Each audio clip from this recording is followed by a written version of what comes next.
Quorum being present, the meeting will come to order. As is our tradition, let's first stand and salute the flag.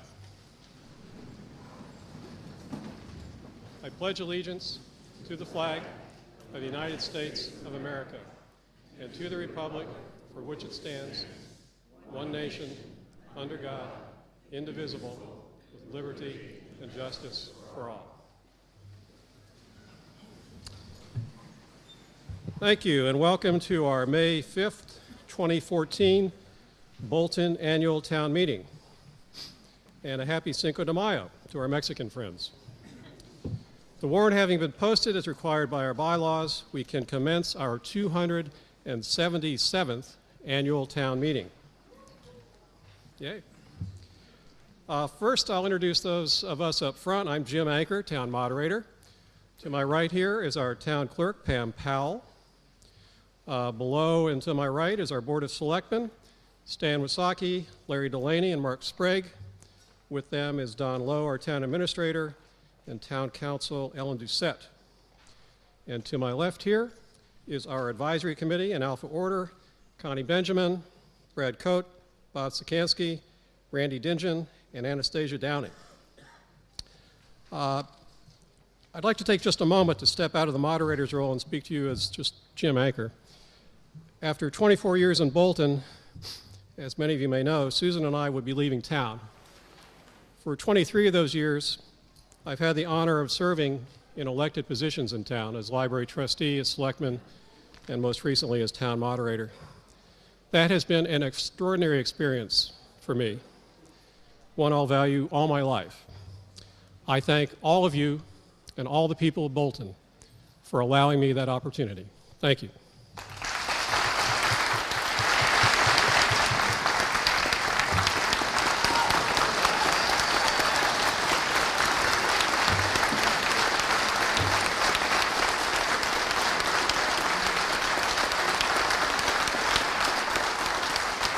Thank you.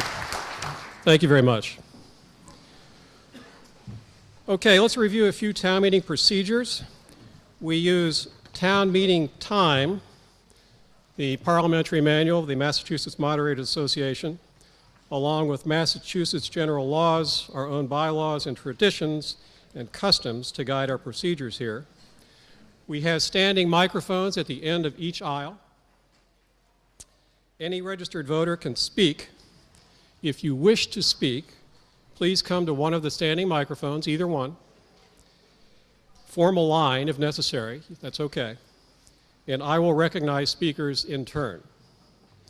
Please do not speak until you are recognized.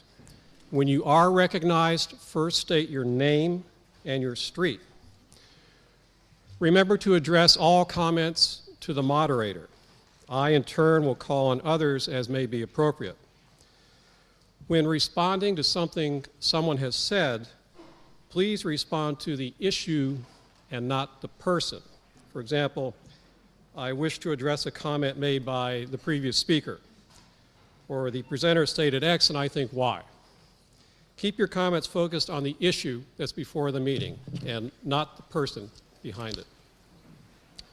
All motions, including moving the question, must come from people recognized at the standing microphones. An exception is the Board of Selectmen and the Advisory Committee. They'll raise their hands and I'll use my discretion in calling on them. One other exception will be if someone wishes to raise a point of order. That can be done from your seat. I'll ask you to stand, identify yourself, and state your point of order, should you have one. For anyone who is physically incapable of getting to one of these microphones, you'll have to let me know that somehow and we'll get a microphone to you. In the interest of keeping the meeting moving and allowing others the opportunity to speak, please keep your comments to no more than 2 or 3 minutes. I'll give a friendly reminder if you go beyond that. Interesting point of reference, which I mentioned at other town meetings, Abraham Lincoln's entire Gettysburg Address took about 2 minutes to deliver. So we should be able to keep within 3. Those who have presentations on articles have also agreed to a time limit, If they start to go beyond that, I will also nudge them. As a courtesy to others and the meeting in general, please mute your cell phones or any other devices you may have on you. One other question. How many people are here tonight for their very first town meeting? Hands? Oh, good, good. Welcome, glad to see you. Following our practice, and because all households should have received a copy of the warrant, I will not read the articles in their entirety, but simply refer to them by number and a brief description. So let's start with Article 1. Article 1, to accept annual reports of the town, sponsored by the Board of Selectmen, approved by the Selectmen and the Advisory Committee. What is your pleasure on Article 1? Move the article, Mr. Moderator. Second. Article has been moved and seconded. Is there any discussion on the motion under Article 1 about the town reports? If not, we'll vote. This needs a simple majority. All those in favor of accepting the town's annual reports, please say aye. Aye. Opposed, no. Passes unanimously.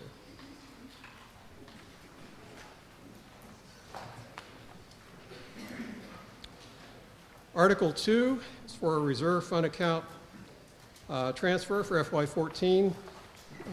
Do we have a motion on that one from somebody?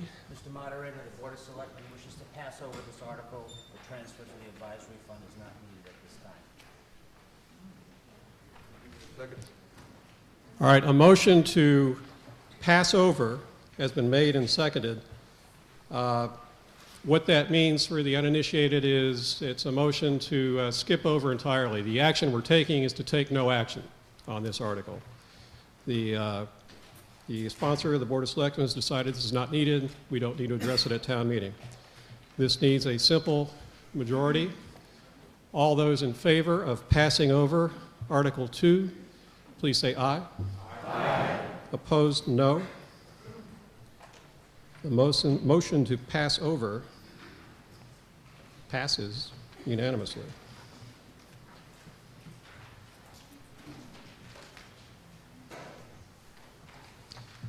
Article 3, FY 2015 operating budget.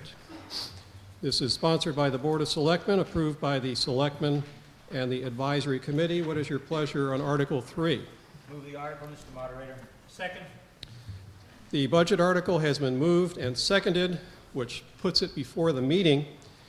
We are going to have 3 presentations right now.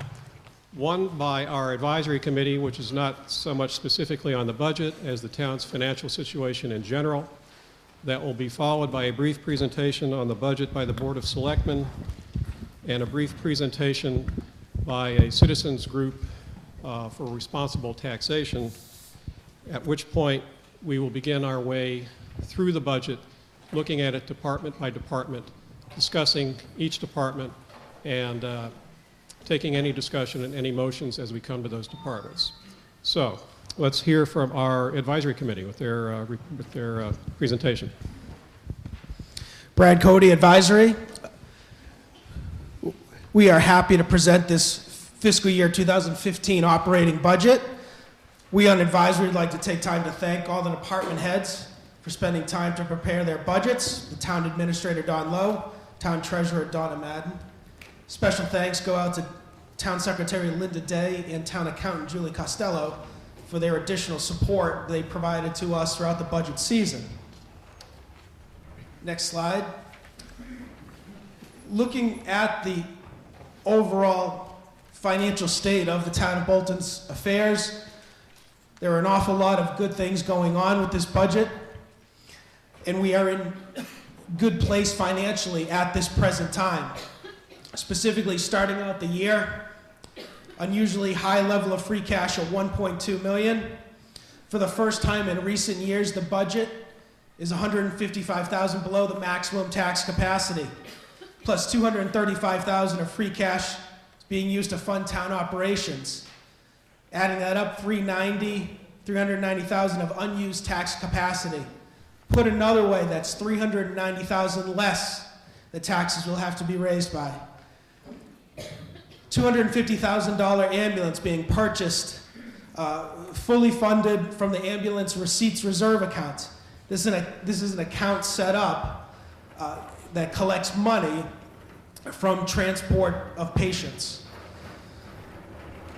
Fiscal year 2015 capital purchases of $1.2 million will be funded by free cash, other available funds, and borrowing.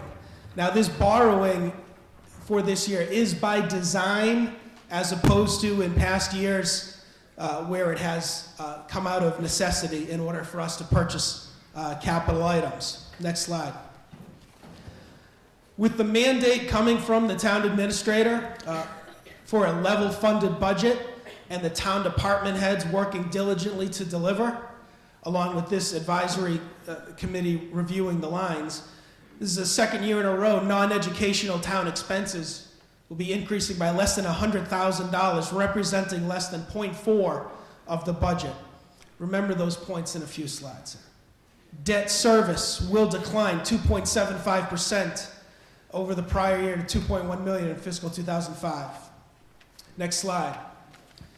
Taking a look at Town of Bolton's revenue from 2012 through 2015.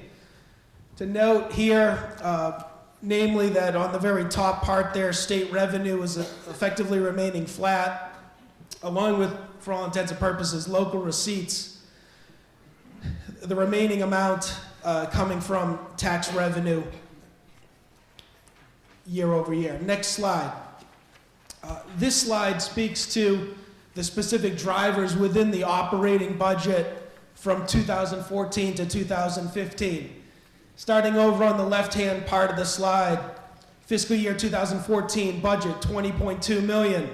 Looking at over on this fiscal year 2015 budget, $20.9. That's an increase of $650,000, 3.2% overall increase. What makes up that particular increase? Far and away, education. $570,000, $32,000 of it coming from Minuteman, but at $570,000, that's 88% of the overall increase of that $650,000. Very small amounts coming from public safety at 0.4%. General government, culture, recreation, benefits, and insurance, 0.2. Public works, 0.05. Debt service, with our ability over the past few years to not go out and incur debt and take care of our capital items through free cash, we've been able to lower that debt service. Next slide. Expanding the optics a bit, taking a look at 2015 overall operating expenditures on a collective. Public works representing 6%, debt service representing 10%. And of that, 6% is for non-school, 4% coming from school, that's Sawyer debt. Employee benefits at 4%. General government, 9%, public safety, 9%. And again, the biggest driver coming from education, and that education does include the Neshoba Regional School District debt at 62%. Next slide. At this point, I'd like to pause and recognize all the good work our dedicated assessors do, given the complexity of all of those calculations, the assumptions that they're required to make, along with the time lag. They always get a bit queasy when we start asking for these types of numbers, but we feel it's rather important to share this information with you guys. So on the biggest component of this is with the assumption that home sales are remaining unchanged for 2014. Projected FY property value of $446,800. For those of you who have last year's slide, that is the same number. So the big assumption here is that property values are remaining flat. Therefore, projected FY property tax at $21.61 per thousand, that's an increase of $21.20 or 1.9%. However, note that under the rules of Prop 2.5, where if property values remain unchanged, that can go up by 2.5%. The fact that it's projected to only go up 1.9 says that there is excess levy capacity. However, please note at the bottom of the footnote, I direct your attention The actual FY 2015 tax rates do not get finalized until December 2014. These are all projections. Next slide. Taking a look at the excess levy capacity of Bolton and comparing that to all of the other towns in the state of Massachusetts, note that the important component here is we are moving to the left, which is a good thing. Whereas in past years, excess capacity came in after the town meeting, and this year we're looking good, and we do not need every dollar. Next slide.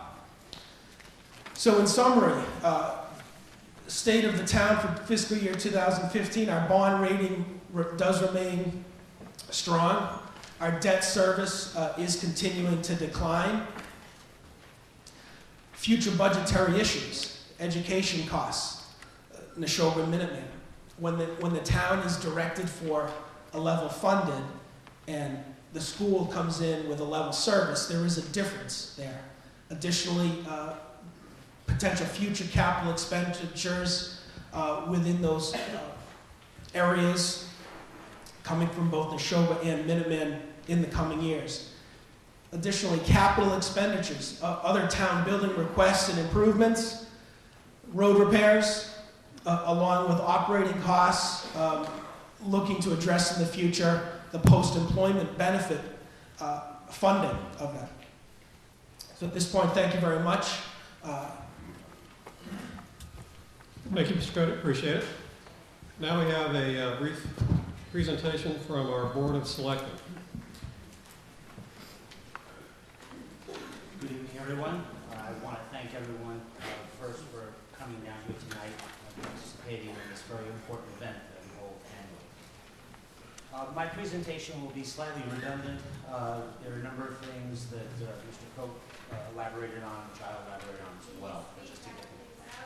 But just to get the point across. First slide, please. The budgeting process. This is a process by which the selectmen, the advisory committee, and our town administrator work to give guidance to all of the town departments on what the budgeting message is. And as Brad indicated, this year was to provide for level services. We didn't look to do any type of increase in services.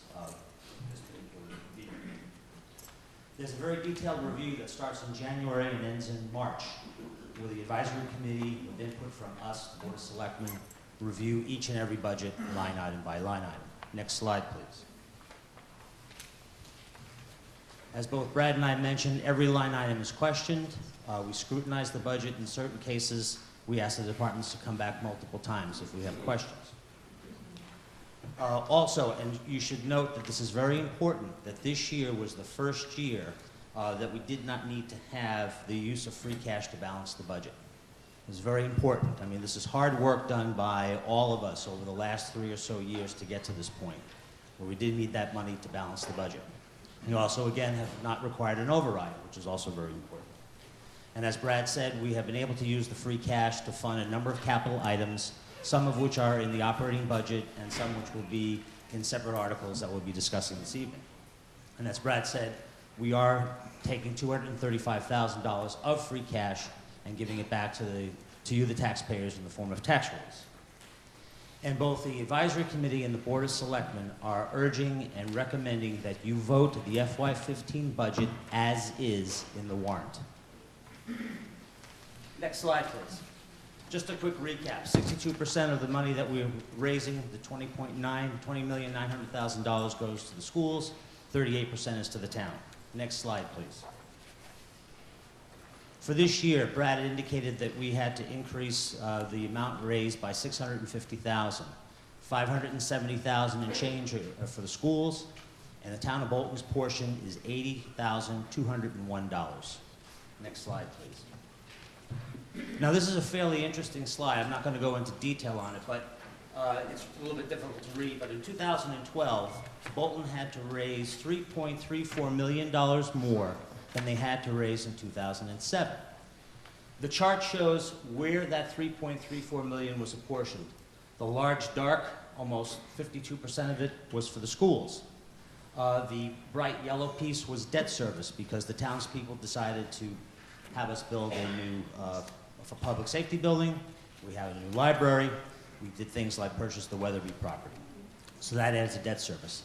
There is a piece of the pie, which is sort of a mauve color, fixed cost. That are expenses that we really have no control over. So things like unemployment benefits, health insurance, et cetera, which are part of union contracts and we have no control over. The little sliver on the top, which says general government, that sliver is 1%. That's the amount of money that we had to raise over those 5 years for basic town government. Next slide, please. So if you take the 3.34 million, 1% of that is 340,000, and you divide it by 5, the average basic budget for the town of Bolton went up about $68,000 a year. This is what Brad was saying in terms of the under $100,000 figure. And in FY15, that's $80,201. So we are well within line of keeping the town government expenses down. So we are not raising voluminous amounts of money each year to fund the town. Next slide, please. What you're going to see tonight,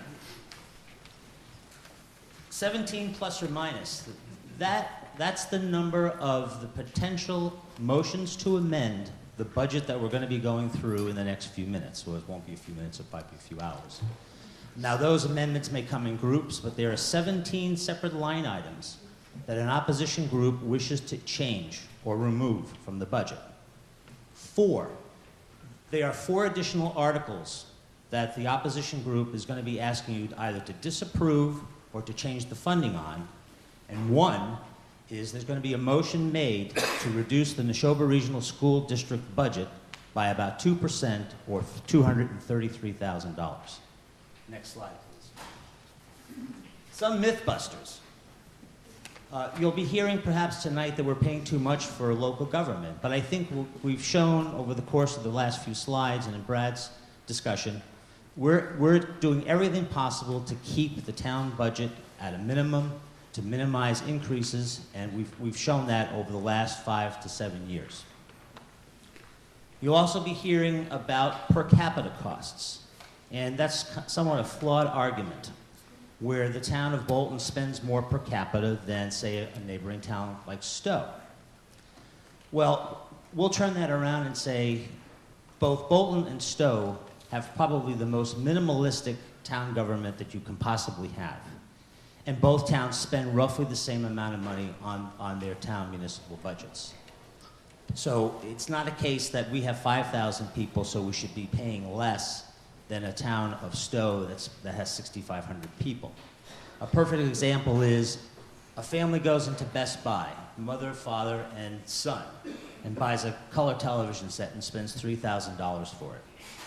Next, a husband and wife go into Best Buy and they buy the same color television set and they spend $3,000 for it. With this argument, it's saying that the per capita costs for the husband and wife are 50% more, and they're paying 50% more for that television set than the family of 3, which is not the case. The TV costs $3,000. And that's the argument that we wish to dispel. Wasteful spending. I think you've seen that we've kept the town portion of the budget down to a minimum over the last number of years. And also a notion that a lower tax rate gives the town more affordability. Next slide, please, and I'll explain that. As we talked about, and we have said in the Board of Selectmen meetings, there are many components that make up the tax rate and the valuation of the town. If Bolton had the same valuation that it had in 2007, our tax rate would be $18.52 per thousand, with the same $20,900,000 that we have to raise. Ladies and gentlemen, if our tax rate was $10 per thousand today, we would still be raising $20,900,000, and your tax bills would be approximately the same.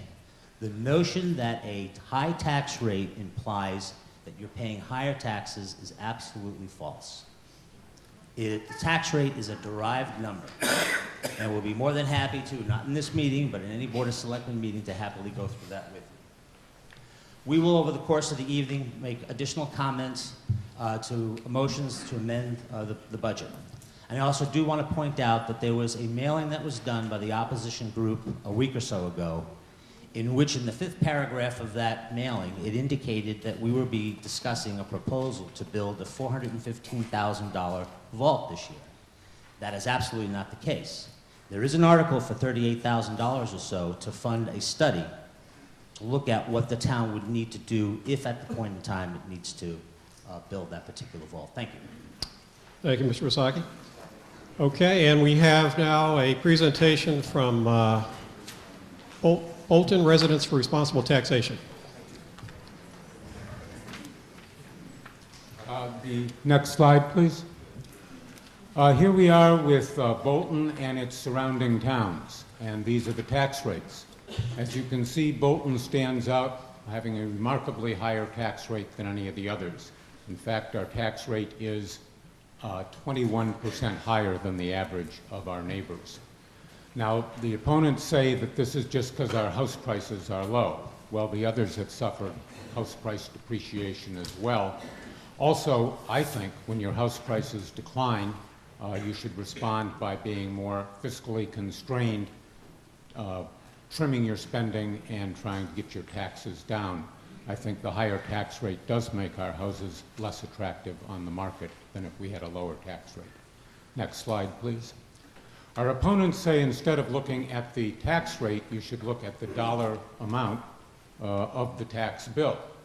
Now, this is a study that was done by not me, but the former chairman of the advisory committee in the past December.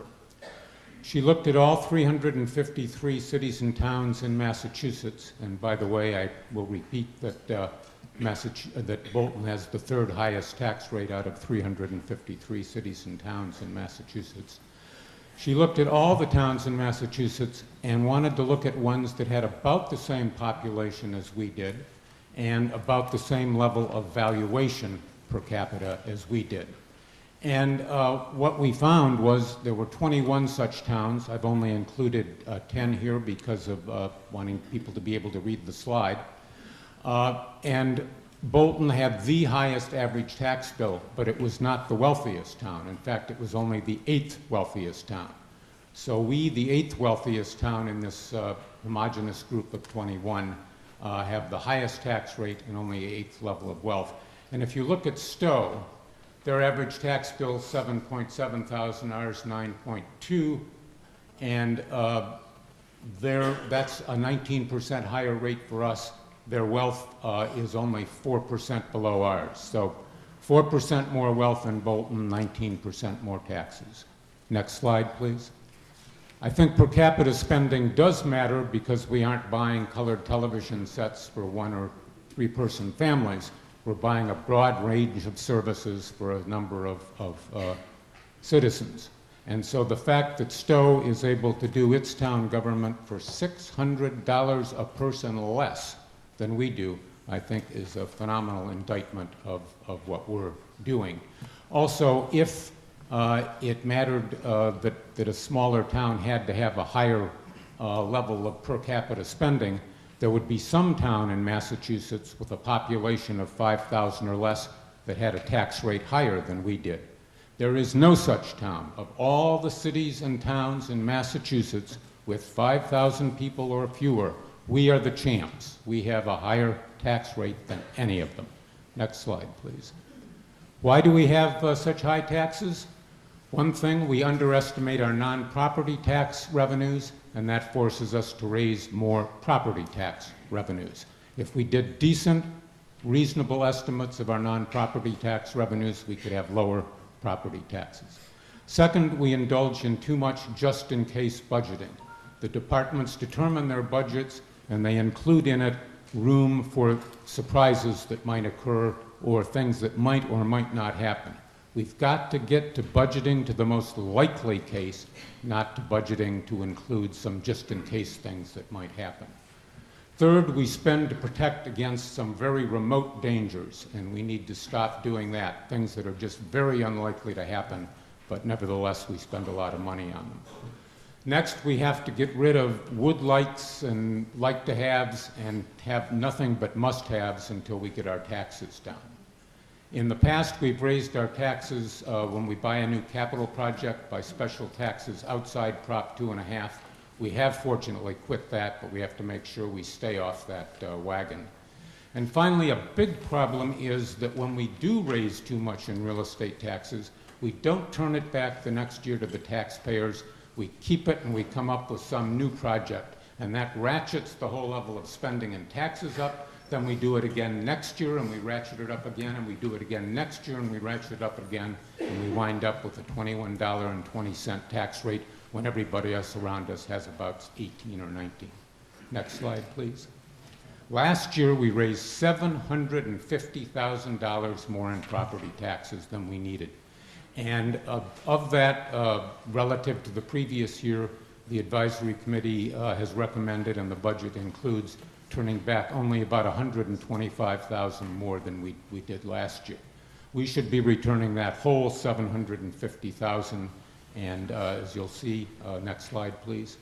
We have a plan to do that. You'll see several amendments tonight, which will, in total, raise $814,000 or reduce $814,000 from the budget that can go back to taxpayers. That's an average of more than $400 per house and a reduction in the tax rate of close to 90%, 90 cents per thousand. Next slide, please. Originally, I had planned to propose one single amendment for all the changes in the town budget and just have an up or down vote, and I had then to have an education vote. The town moderator told me that isn't the way things work. He's the boss, he knows the rules, so we're going to go through this step by step. I want to urge all those of you who favor significant tax relief, please vote for every single amendment because it's part of one plan. And there are a lot of folks here who disagree with us about the need of tax relief, and if they vote against all the amendments and our side sort of cherry picks, we're not going to get much tax relief. So I hope all those who are looking for tax relief will support the whole plan. Thank you very much. Thank you, Mr. Lindsay. Okay. Let's now turn in your warrant to page 29, please. And what we're going to do is I'm going to read, we're going to go department by department. I'm going to read department and the bottom line, the total for each department. I'll pause after a random number I've decided is appropriate number. We will then take any questions, any comments, or any motions for anything within those departments that I've just called out. You don't need to call hold for those of you familiar with that. I will pause and we will go back and take any questions, comments, or motions. So starting with general government, moderator, $100. Selectmen, $18,697. Town administrator, $188.57. Advisory committee, $440. Reserve fund, $100,000. Town accountant, $92,175. Board of Assessors, $129,352, and Treasurer, $162,988. So we are going to pause there. If for any questions, comments, or other actions for anything we just went over. Mr. Moderator. Mr. Lindsay. I move to eliminate line 122-5301, engineering services. This would be in the general government section, selectmen. That was a motion to amend one of the budget lines by lowering or by eliminating it. Seconded. Okay, it's been seconded. So that motion is now before the meeting. Before we can proceed with anything else, we need to address that. Do we have any comments on that motion to amend? Yes, Mr. Chairman. Mr. Delaney. The reason the selectmen have a budget line for engineering services is because every year things potentially come up where we need the services of an engineer. For example, this past year we were threatened with a casino in Leominster. That came out of nowhere. And we could have needed to do traffic studies. As it turns out, we didn't need to. We didn't spend the $5,000, but because we were able to use existing traffic studies. But next year, we already have things on the horizon that we know there's a possibility there's going to be a need for engineering services. One thing that's come up is there's structural issues regarding the house that the town owns at Persons Park, which is a little gem of a park the town owns off of Hudson Road. That may need engineering services. Perhaps more significantly, there's a handout in front of the meeting, but the Tennessee Gas Pipeline has just announced plans to build a new pipeline in Bolton, which would go from the existing pipeline just west of Harvard Road down south to Berlin and through some of the most scenic property in Bolton. That is a complex proceeding which would require hearings in front of the Department of Public Utilities, the Federal Energy Regulatory Commission. We don't know how that's going to turn out. But the thing about the budget is, unlike what you might think about the federal government, if we haven't authorized it at this town meeting, we can't spend it. And the exception being there's deficit spending on snow and ice, and there's some very limited ability to, for the advisory to use their reserve fund. But the prudent thing to do, when you know that these potential issues are out there, is to have a modest budget of $5,000. This used to be a $7,500 line item. We've reduced it to $5,000. There's absolutely no reason to eliminate it. Thank you, Mr. Delaney. Mr. Lindsay, I'm sorry I cut you off. Yes. Well, first of all, this line item is very rarely used. We get to pay $5,000 extra in taxes so that it can be in the budget. Most of the time, they either use just a little bit of it or none of it, and it goes back into this cash to be spent on something else. It just doesn't come back to us. In the last few years, there was one year when they didn't use any of it, another year when they used less than half of it, and the average for the most recent few years has been $782. What I propose is to add $1,000 to the reserve fund, and then when one of these things comes up, to have them go to the reserve fund for a transfer. And since those transfers would seem to average about $1,000 a year, that would be the right amount to add. It's important to know that the idea of an operating budget is the regular, recurring kinds of things, and the special kinds of things should come out of the reserve fund, not be something that we are taxed for and then never happen, and our taxes just sort of go away. Thank you, Mr. Lindsay. Mr. Lowe had his hand up next. Thank you, Mr. Moderator. Can you hear me? I'm Don Lowe. I'm your town administrator. I don't want to be the town moderator. I've been your town administrator for about 5 years. I actually presented this budget, as well as several others, to the advisory committee in March. There's an important thing to understand about this line item. This is a discretionary line item that your town administrator uses if we need to. I don't spend money that we don't need to spend, which is why it doesn't get spent every year. This year, this money will almost certainly be spent before the end of the fiscal year because we have a barn on a property that the town owns, not Persons Park, a different piece of property that we took through taxes, that is a dangerous structure that should be taken down.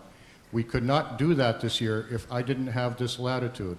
For FY15, next fiscal year, and I've already presented this to the advisory committee, something needs to be done with Persons Park. Either we should demolish that building and take it away, or we should hire an engineer to assess the structural integrity of the building and devise a plan for how to bring it back to life. Either way, this money needs to be spent next year. I presented that at the advisory committee meeting, and I emphasize that because the advisory reserve fund under DOR regulations can only be used for unanticipated expenses. You cannot call the work at Persons Park an unanticipated expense when I've already presented it and anticipated to the advisory committee. Thank you. Thank you, Mr. Lowe. Go ahead, Mr. Delaney. Just to speak to the proponent's suggestion that there's something wrong with not spending the money.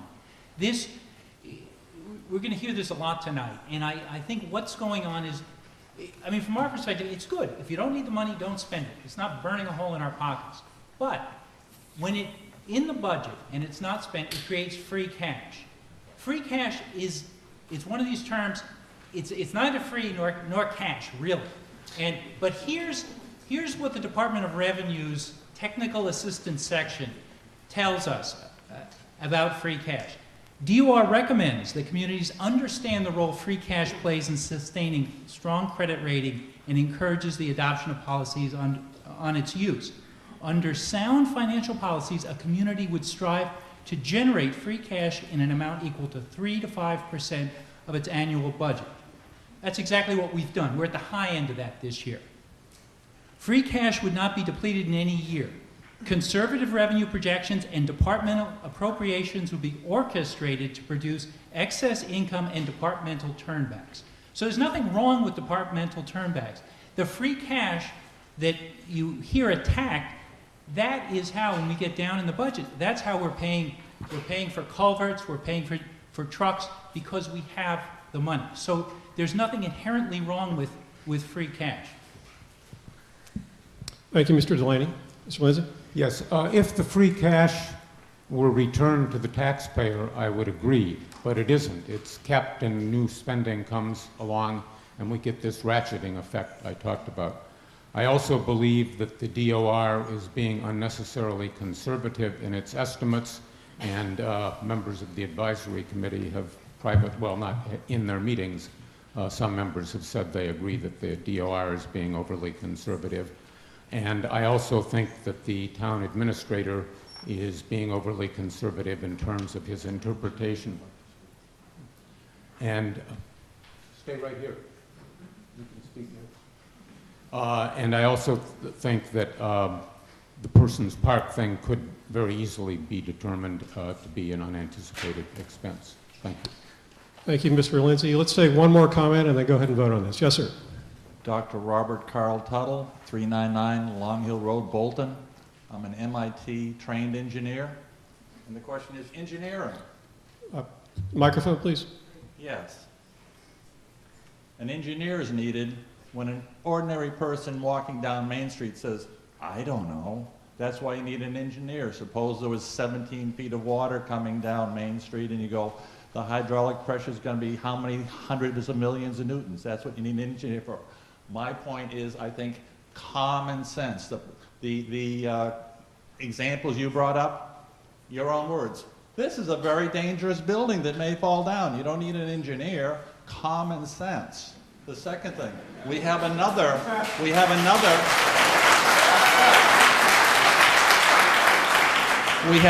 dangerous building falling down in Bolton. You don't need an engineer to say, gee, this thing's a couple hundred years old. I have no idea if it's going to fall down tomorrow. The only question there is how many dollars to fix it and if the people want to pay to fix that or not. So I suggest you use common sense and only have an engineer when you really need one. Thank you, sir. All right, we have heard some very good and reasonable arguments going both ways on this. So we're now going to vote on this motion to amend. We're voting on the motion to delete or to eliminate $5,000 for engineering services from the Selectmen's budget. This requires a simple majority. All those in favor of this motion, all those in favor of eliminating that $5,000 from the Selectmen's budget, please say aye. Aye. All those opposed, no. No. Okay, counters. Let's do a count.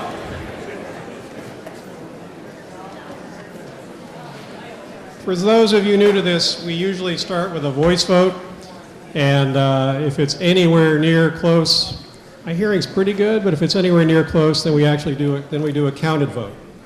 So what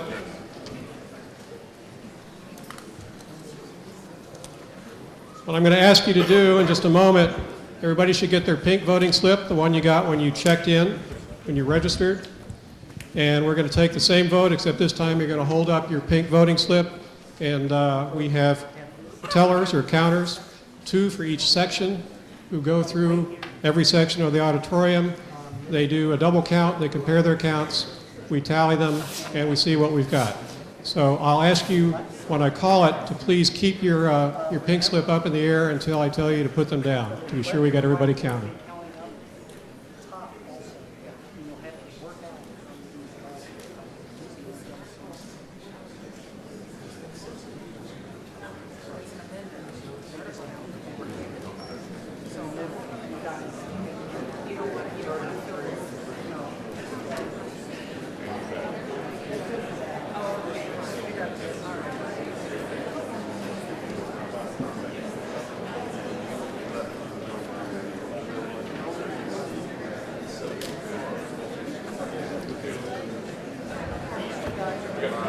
Counters, how are we doing here?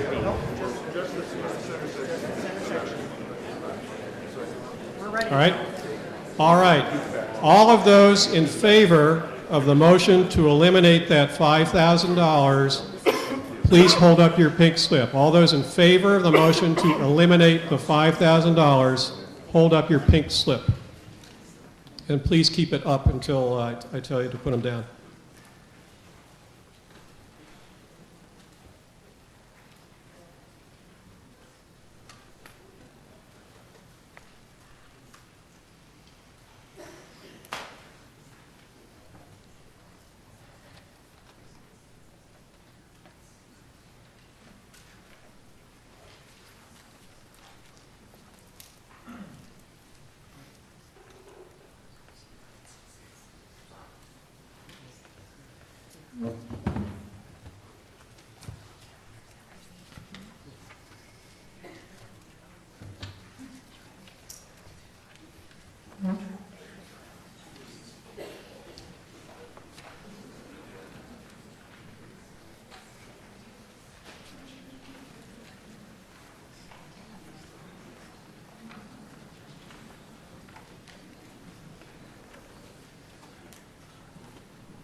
Please keep those hands up while the counts are being taken, just to be sure we get you.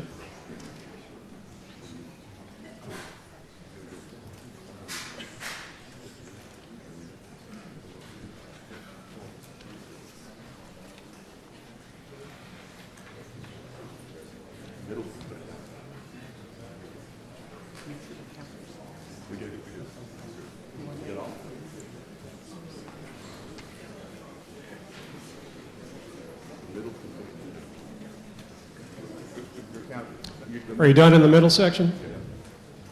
Okay, middle section, you can put your hands down. Lower middle. Done here? Okay, the my left side over here, you can put your hands down. Thank you.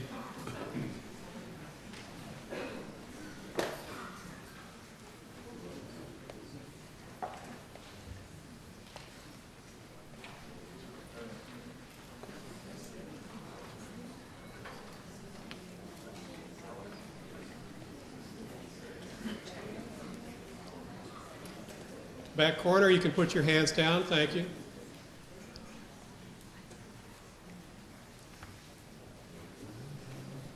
You guys keep your hands up.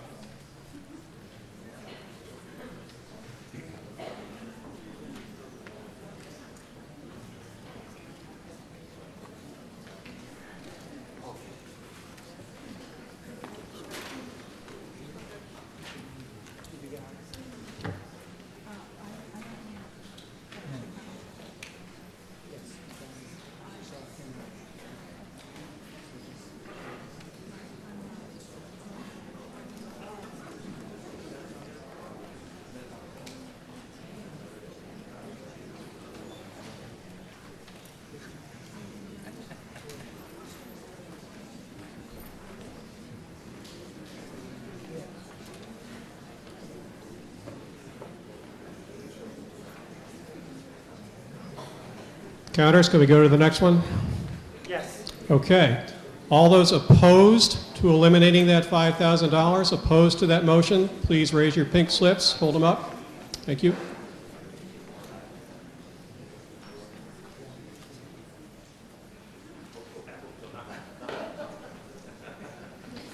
It's been a while since I've done any readings from About Bolton,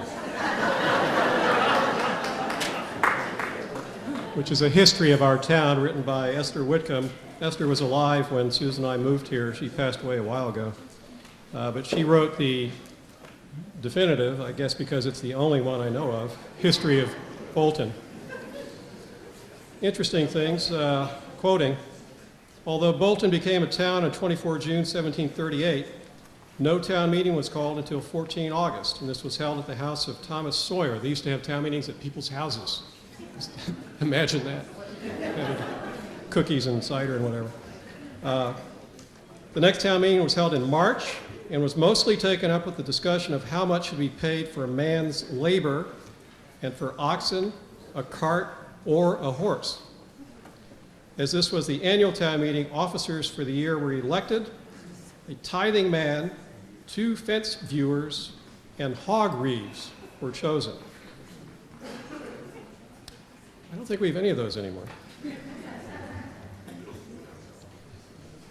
In anticipation of some less than angelic people living in town, a pair of stocks was erected. The voters decided to buy a sufficient stock of ammunition and a set of weights and measures. First things first.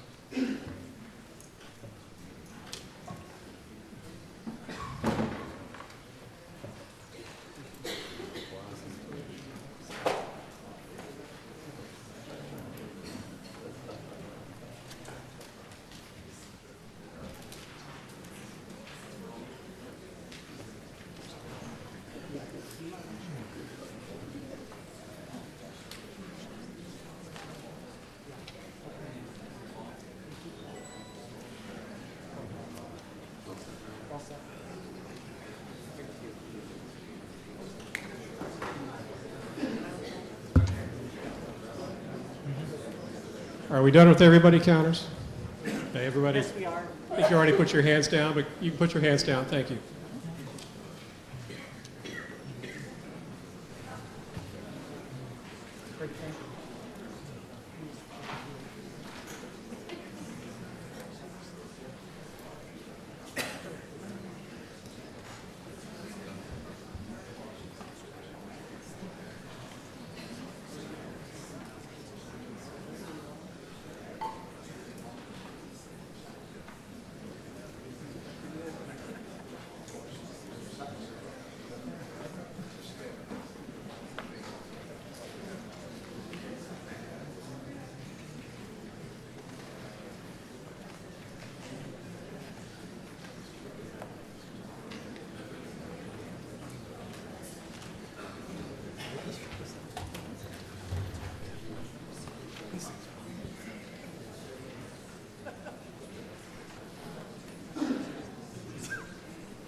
Okay, we have our count, which has been counted multiple times here. 226 people voted in favor of the motion, 162 voted against it, so the motion to delete that $5,000 carries. Okay, all right.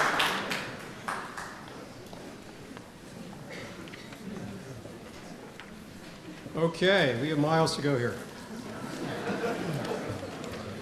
Are there any other comments, questions, or actions on those yes. 2 pages of departments? Mr. Lindsay. Yes. For the only time this evening, I move to increase line item 132 reserve fund by $1,000 from 100 to 101,000. May I speak about why I want to do that, Mr. Moderator? Or, we need let's a see if second. we have a second first. Okay, go ahead, Dick.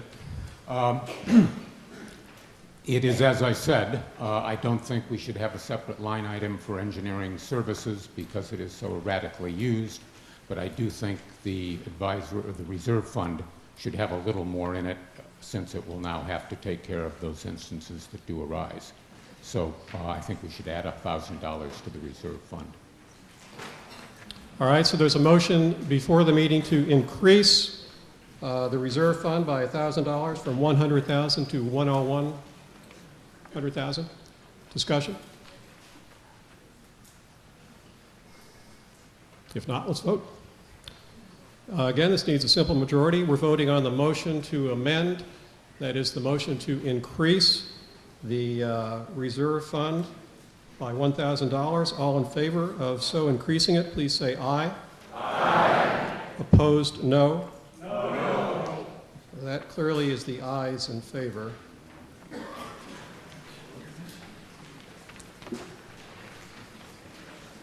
So that passes by majority.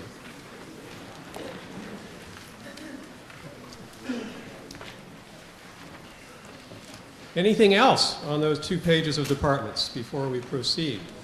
Good, okay. Moving ahead. Legal services, $45,000.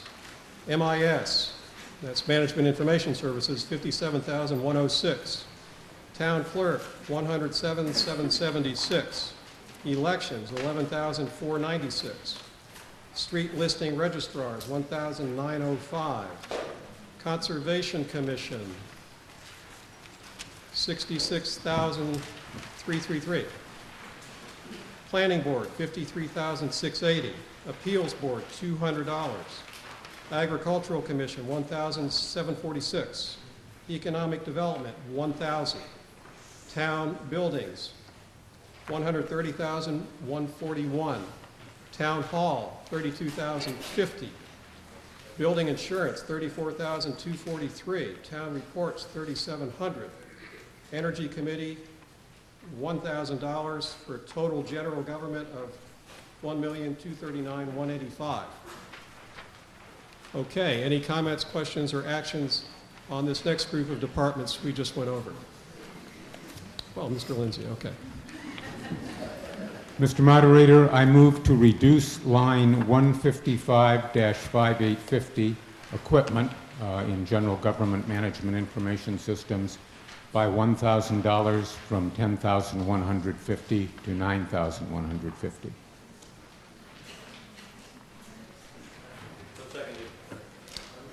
There's been a motion to amend and a second. Mr. Lindsay, you want to take a couple minutes to say why? Yes, I have to be very careful here. Gary's running my slides. That's correct. The only thing in the world Gary, who is the most wonderful MIS person we could possibly have, does wrong is that he tends over time to slightly overestimate the amount of new equipment we are going to need. Pretty regularly, the actual amount we spend on equipment comes in a little lower than what he has asked for. And so therefore, I wish to reduce this line item by $1,000. All right. Any discussion on this? Mr. Skansky? Yes, the estimates are for some replacement computers that the town needs.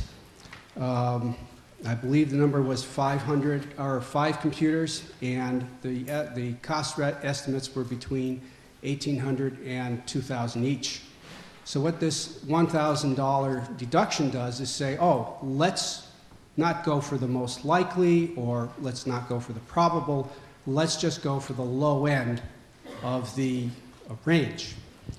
The problem I have with that as a advisory committee official is I have here the guide for financial management for town officials, and in particular, like to point out that under what circumstances should the finance committee use the reserve fund, and the first sentence is, the reserve fund exists to fund extraordinary and unforeseen expenses.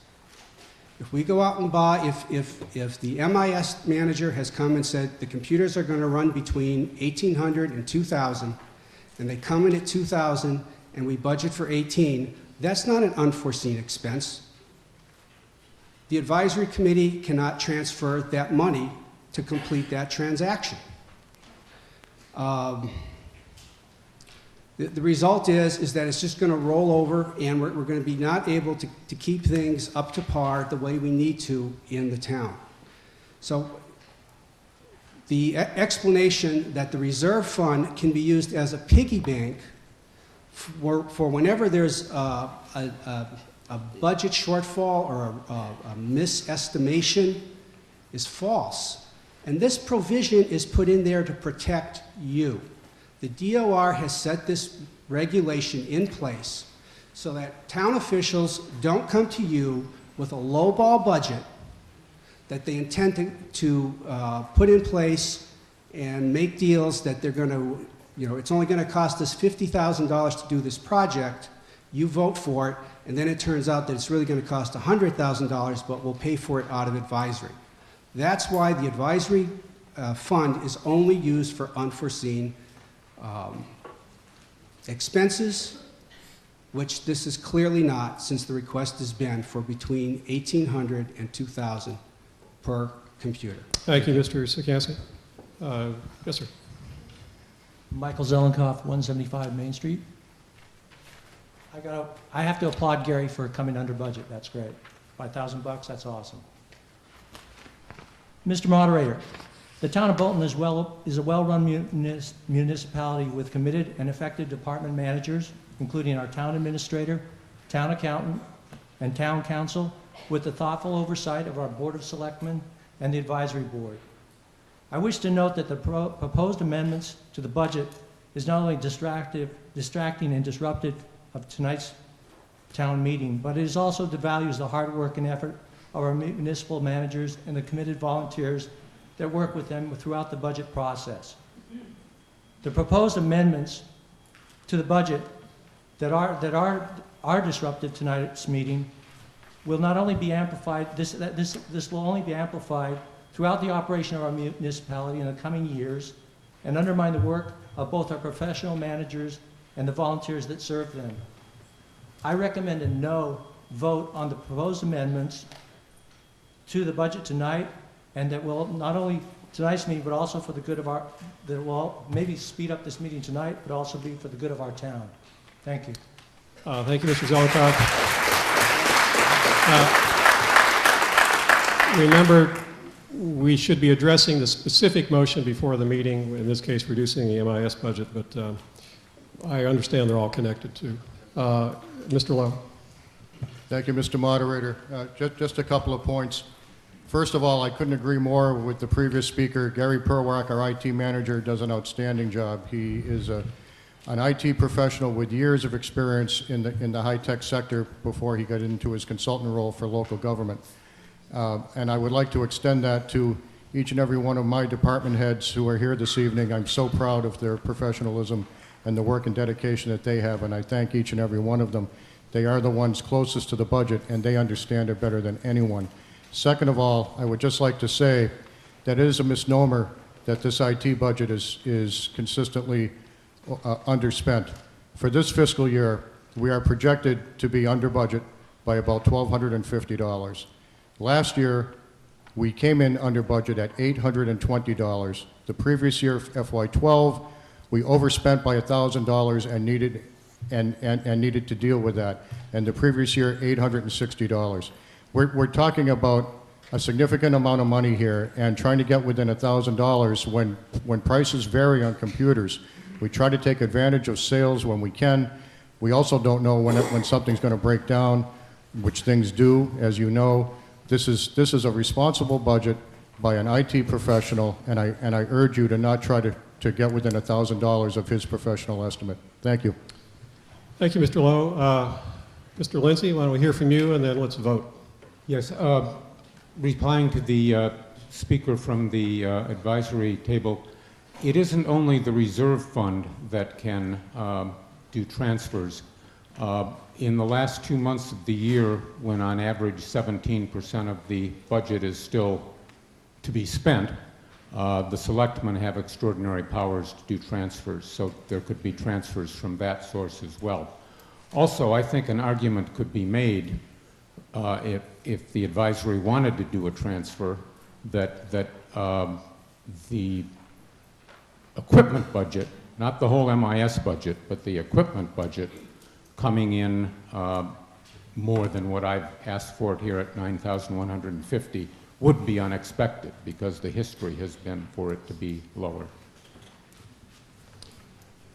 Now, I was going to go to a vote here. I don't know, Mr. Delaney has his hand up, just the one. And were you going to speak? Can I ask, you were going to speak for or against? Just curious. I'm going to, well, against the amendment. Okay. Why don't you go ahead, and then we'll vote. Terry Abdalian, Bond Hill Road. I'm a previous advisory committee member this year, and I just want to comment that I was on the committee when we reviewed the budget from MIS budget. It is probably the most thoughtfully, everybody does a great job, and I'm not going to take anything away from anybody else, but it is very thoughtfully prepared. Every line item, there is a reason for it, well thought out, and to back up what Mr. Lowe was saying, to nitpick $1,000 for, for something that we can't know all of the answers today is, I don't think is appropriate. Thank you. Can you make it really short, Mr. Delaney? Thank you. I just want to note, using the proponent's math, this amendment will save the average household 51 cents a year. So it's about a penny a week. Okay, thank you. So we're going to vote. All those, we'll do a voice vote, see where we are. All those in favor of the motion to reduce the MIS budget by $1,000, please say aye. Aye. All those opposed, no. No. Good grief. All right, counters. You all are still full of energy tonight. Good for you.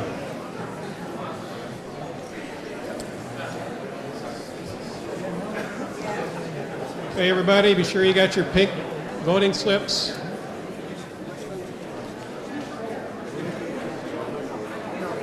Counters, you ready? All right, all those in favor of the motion to reduce the MIS budget by $1,000, please raise your voting slip. All those in favor of reducing the MIS budget by $1,000?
So here's what Esther Whitcomb had to say about Route 495.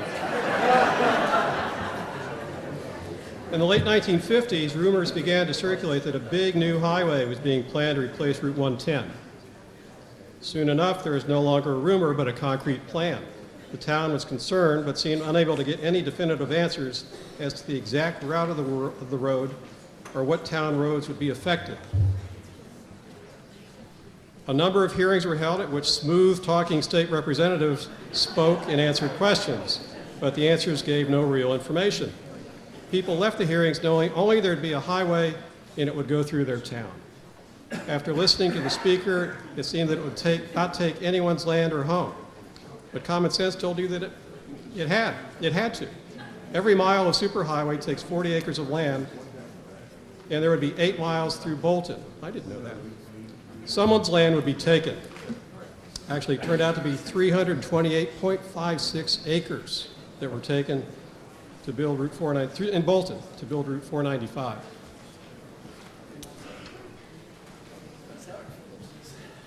Counter's done. Okay, everyone put their hands down. Thank you. All right, all of those opposed to removing that $1,000 from the MIS budget, hold up your pink slips. All those opposed to that motion, hold up your pink slips. Can we have them hold above their shoulder?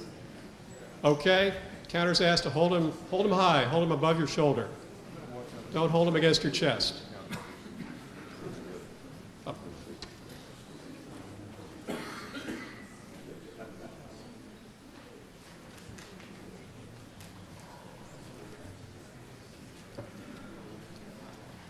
In the summer of 1963, the whole town seemed to be torn up and blasting could be heard every day.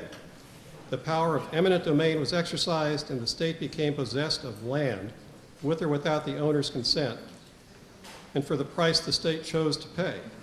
4 sets of buildings were taken. 3 of these were bought back by the former owners who moved them to new locations. One house built in 1750 was bulldozed into the cellar and burned, its owner being unable to cope with all the headaches of finding a building lot and moving a building. Nobody had a chance to buy that house from the state, although several were interested. Route 495 was finished and opened for traffic on Wednesday, 18 November 1964. There were ribbon-cutting ceremonies at which Governor Endicott Peabody officially opened the section of road from Boxborough to Westboro. All right.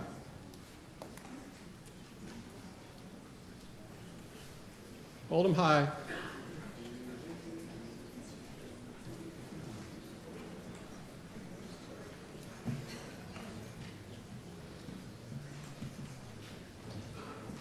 Counters, are you done? Kia, are you done over here? You folks over here can put your hands down. I think you folks back here can put your hands down.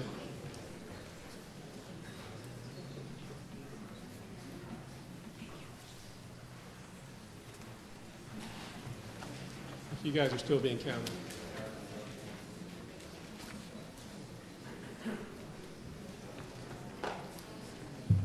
Far back, you can put your hands down. How about the center here? Can these folks put their hands down? Yes? No? Oh, sorry. Keep them up.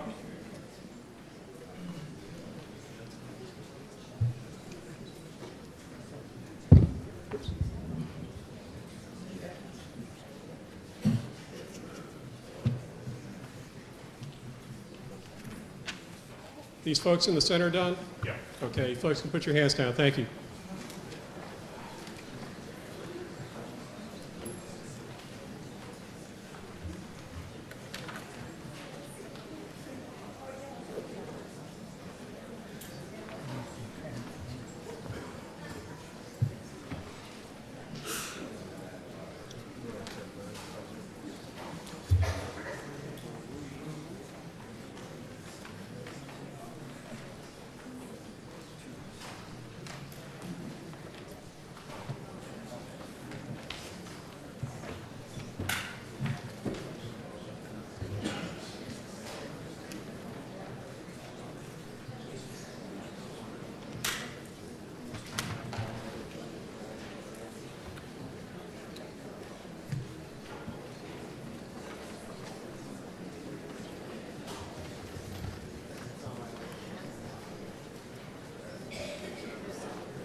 All right, our count for the motion to amend to reduce the MIS budget by 1,000 is 168 in favor, 197 opposed. The motion fails.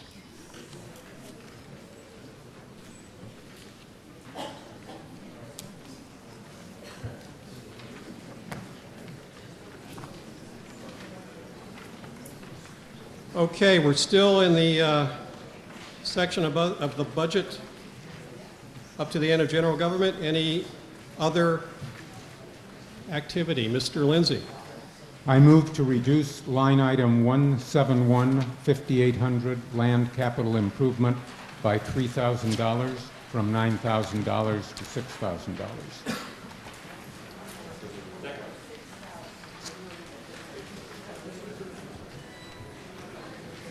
So that was a motion in conservation, in the Conservation Commission budget to reduce land capital improvement by $3,000. And there was a second to that. You want to take a couple minutes, Mr. Lindsay? Yes. Historically, this line item has been about $3,000 a year. Last year, it was raised to $9,000 to encompass a special mowing program to combat invasive species. When the Conservation Commission administrator spoke before the advisory committee when they were reviewing its budget, she said that the project was winding down, but that they would need approximately another $3,000 in the upcoming fiscal year to complete it. But she would like to have the whole $9,000 just in case there were some other invasive species kind of process. I think we should just grant the $3,000 needed to complete the existing mowing program. And if something does come up, again, this should be done by some kind of transfer, not necessarily an advisory one, but there would be a possibility of doing transfers in other ways, or I think you could do an advisory one. So I urge that this be reduced by the $3,000 to $6,000. Comments? Mr. Skansky? Our recollection of the meeting with the Conservation Commission is a little different, where we talked about the ongoing work needed to do Bower Springs and other areas. Year to date in fiscal 14, roughly half the $9,000 has been spent. That's through the end of March, but remember that you can't really do too much of that work when there's snow on the ground. So there's a very good prospect for all of that being spent this year and needing all $9,000 next year. Thank you, Mr. Skansky. Yes, over here. Michael Zelenkoff, Main Street. Invasive species, I think we all have to wrestle with them in all our yards. And the fact that the 9,000 is in there, and to decrease it and then say, well, we'll pull it out of somewhere else in case they need it, is losing visibility to that money in the budget. So I think it's better to keep it in there where we can see it and see if it does get spent, rather than just throw it into a catch-all somewhere else. Thank you, Mr. Zelenkoff. Yes, sir. Robert Cohen, 110 Harvard Road. I'm a member of the Conservation Commission. Every meeting... Talk into the mic. Robert Cohen, Harvard Road. I'm a member of the Conservation Commission. And in every Conservation Committee meeting, we discuss matters of what we need money for. We were running at bare bones to try to keep up with the properties. And we're actually running behind on some of the maintenance in the properties. And if the budget is cut, we'll be able to perform less maintenance, and the conservation land won't be as well maintained. So I hope that you vote. It's a small amount of money to keep that land usable by the town. Thank you, Mr. Cohen. Other comments? Was the motion seconded? Yes. Okay, let's vote. Again, simple majority needed. All those in favor of reducing the Conservation Commission land capital improvement budget from $9,000 to $6,000, please say aye. Aye. All those opposed, no. No. The noes had that one on the voice vote.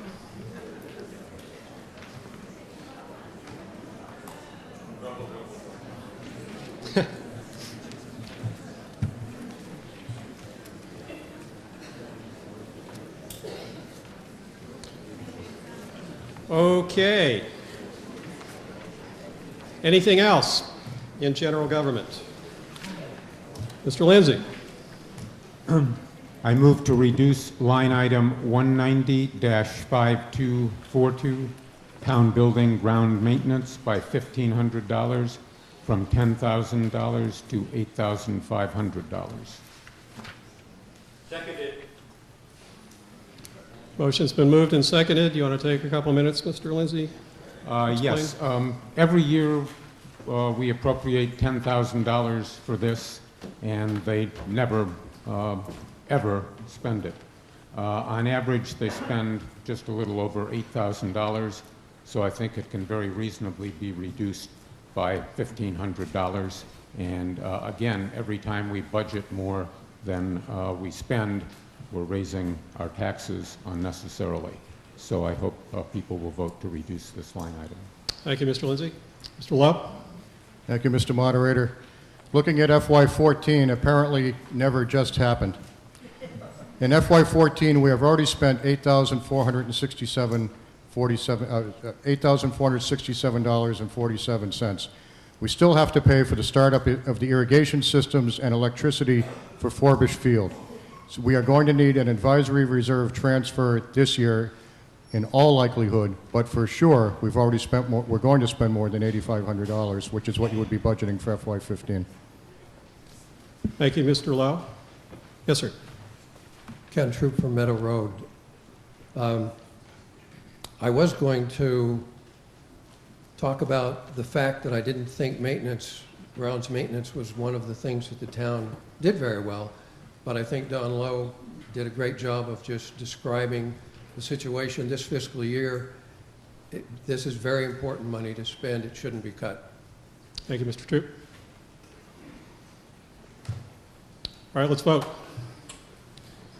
All those in favor of the motion to reduce the grounds maintenance budget under the town buildings from $10,000 to $8,500, please say aye. Aye. All those opposed, no. No. The noes have it again. Motion fails. I request a counted vote. If 7 people stand up and request a vote after a voice vote, we have to do a counted vote.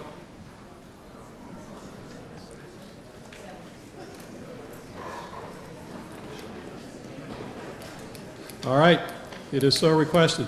Counters?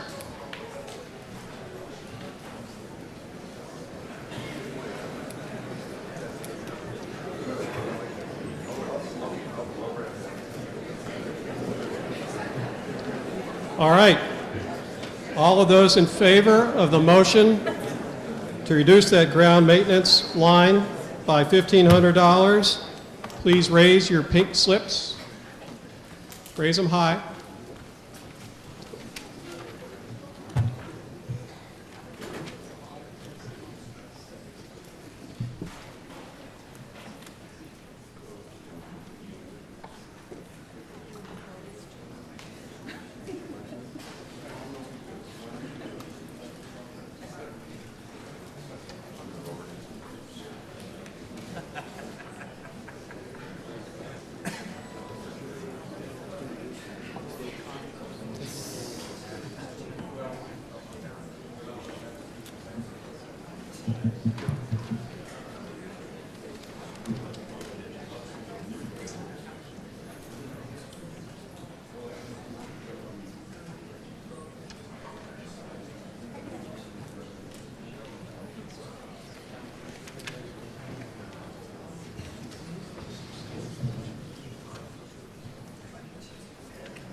Counters all done?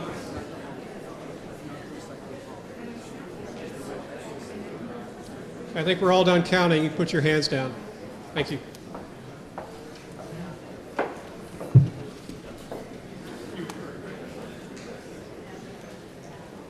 Are we done? No, they're still working on it. Okay. You guys done?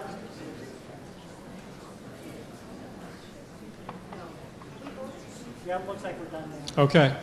All those opposed to reducing that grounds maintenance budget line, put your pink slips up, hold them high.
Y'all are so good. Your hands are way up there. That's great.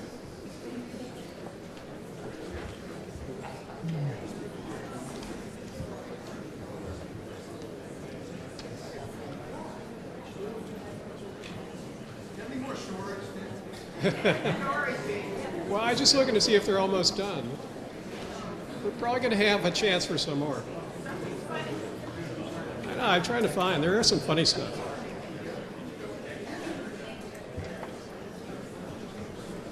Okay, this section can put your hands down over here. You guys can put your hands down.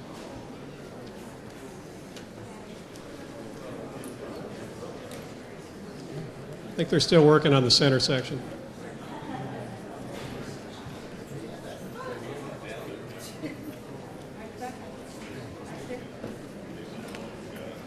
All right, center section, you can put your hands down. Thank you.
All right.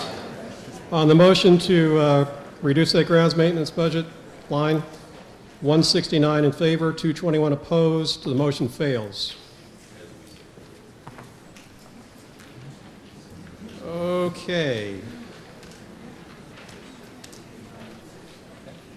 We are done. We're moving on. Past general government to public safety. Public safety building, $208,258. Police department, $1,056,214. Fire department, $156,243. Ambulance, $183,855. Building inspector, $28,460. Plumbing and gas inspector, $16,398. Wiring inspector, $19,010. Emergency management, $2,400. Animal control officer, $19,586. Traffic lights, $2,700. Tree warden, $47,408. And communications, $255,070 for a total public safety of $1,995,602. Any comments, questions, or actions under that block? Yes, Mr. Moderator. Mr. Lindsay.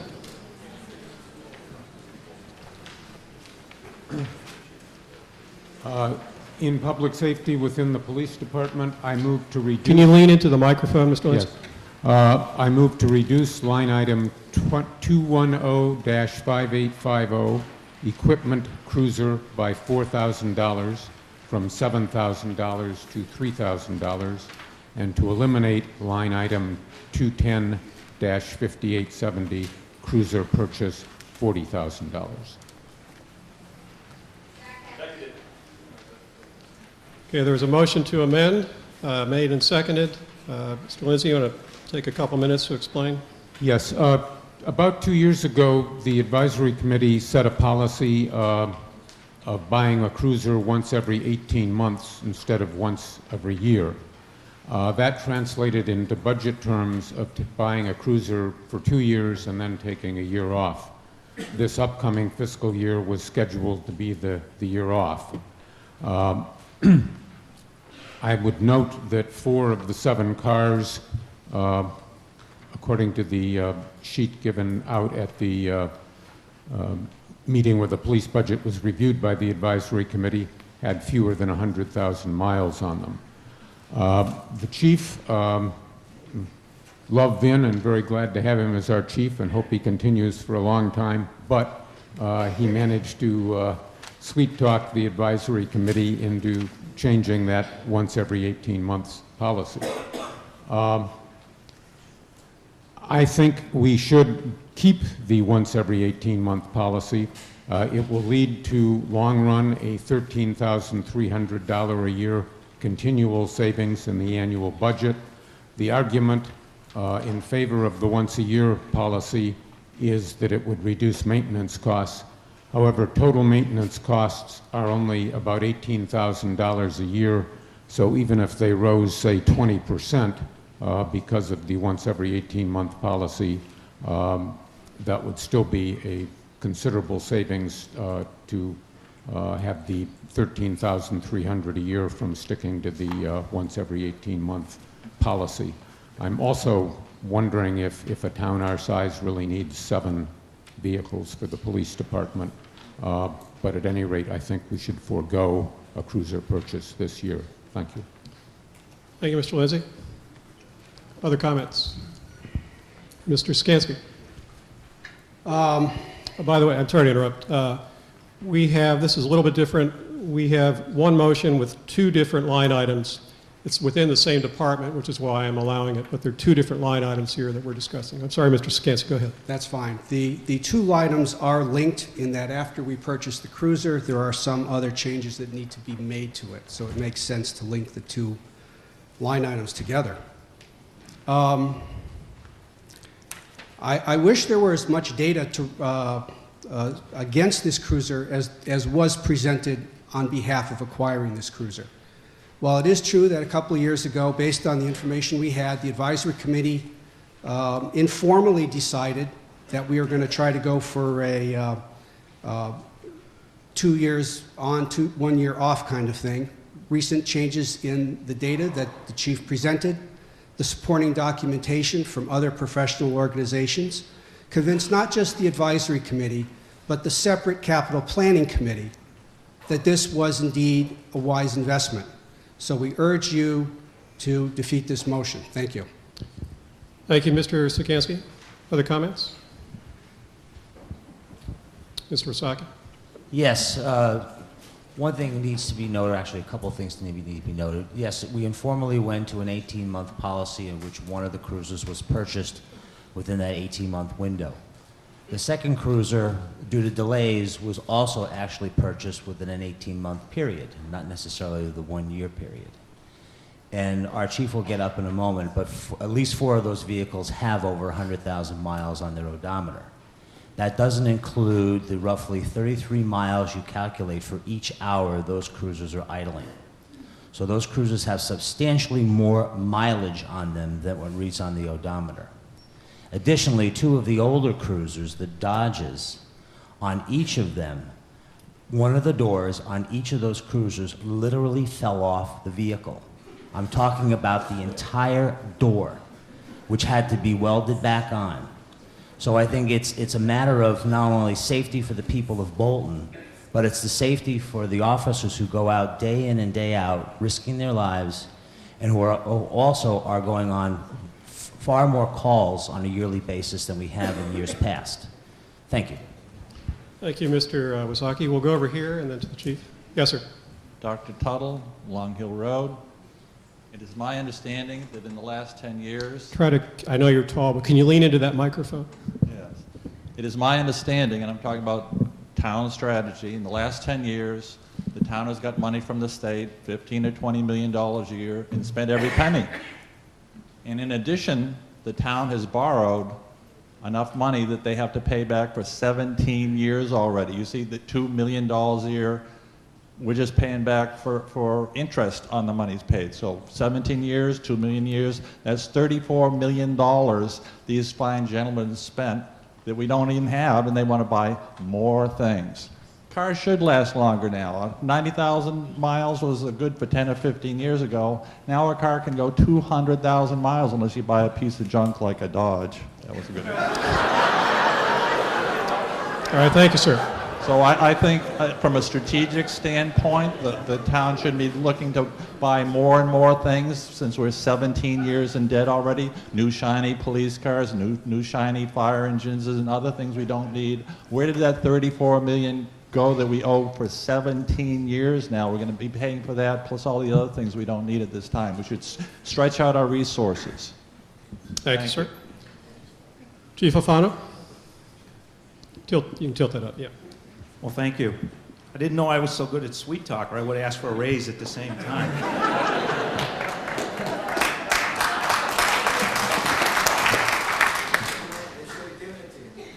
I didn't come up here with a folder this thick of documentation, facts, figures that I usually do, and I have done before 3 committees this year: Capital Planning, Advisory, and Board of Selectmen. All 3 saw our logic and our reasoning. You selected the people on those committees. You put your faith and trust in them to make good decisions and good judgment. I also brought it before my boss, the town administrator. Also, somebody that has, I think, very good judgment. I've been doing this a lot of years. Since 1978, I've been administering emergency vehicle fleets in the private sector and the public sector. I'm a lot older than I look. I've bought everything from ambulances to armored SWAT trucks, so I have a pretty good idea of what lasts and what doesn't. By the way, the leading police cruiser in the nation, selling-wise, are the Dodge Chargers. So Dodge will tell you that. I'm not going to talk about numbers because numbers can say anything you want them to say. Right now, half our fleet has over 100,000 miles on the odometers. Those are hard miles, very hard miles. The industry standard for police cruisers in any organization, particularly the major ones like the California Highway Patrol that have thousands of cruisers, is take those things off the road at 85,000 to 90,000 miles. Half our fleet is at 100,000 miles plus. We have developed through the years a very good and a very efficient system to manage our fleet. We have a policy on it, and when we follow it, it works. There have been some deviations from that in past years due to the town's past financial condition, where we didn't get a new cruiser following our schedule. And we're still paying the price today. The fleet is old. We need to upgrade it. One of the upgrades that we would like to do is to ensure that we have all-wheel drive cruisers for the primary police cars that are out there answering your 911 calls. I don't have to remind everybody of the way the weather has been these past years, the way the roads are, the way your long driveways are. If we can't get to you, we can't be that much help. In 2013, your cruisers answered almost 11,000 calls for service. Your cruisers, through traffic enforcement, brought $53,000 worth of traffic fines and fees into the general fund. I don't get the general fund, or I'd buy my own cruiser with it. But it goes into the town general fund. Those are all facts. 3 things a police officer needs to assist you and to provide for their own safety: an efficient police cruiser that's going to safely get them to where they need to go, proper firearms that they're trained in, and efficient communications equipment. This year, because of the age of our fleet, we've already reached the maximum limit of our repair money. I have a cruiser sitting in the station lot that we can't run because we don't have the money to fix it, because it's got over 100,000 miles on it. You heard the term wasteful thrown around earlier today, wasteful spending. It's wasteful for me to spend $2,500 to put a door on a cruiser that's worth $1,500. That's wasteful spending. Put your faith in us. You hired me a long time ago to give you my best shot at managing your money. And I'm telling you, if we upgrade the cruiser fleet now, we will get to a point where we'll reach that. Maybe we will need one every 18 months. But right now, we don't have a good foundation to do that. Thank you. Thank you, Chief. Yes, ma'am. Mr. Moderator, Martha Remington, I live on Main Street. I had a question about uniforms. Between the police department at $4,100 increase and the communication staff at $400 increase, other departments that use uniforms like fire and ambulance don't have increases. So I was wondering why we're $4,500. Well, that may be a good question, but actually the motion before the meeting right now that we have to stay focused on is the police cruiser and the equipment. All right. If there are no other comments, we'll vote on this one. Try the voice vote again. All those in favor, now this motion is for 2 budget lines. All those in favor of reducing the equipment budget line in the police department budget by $4,000 and eliminating the $40,000 for the cruiser, all those in favor of that, please say aye. Aye. All those opposed, no. No. The noes had that one. The motion fails.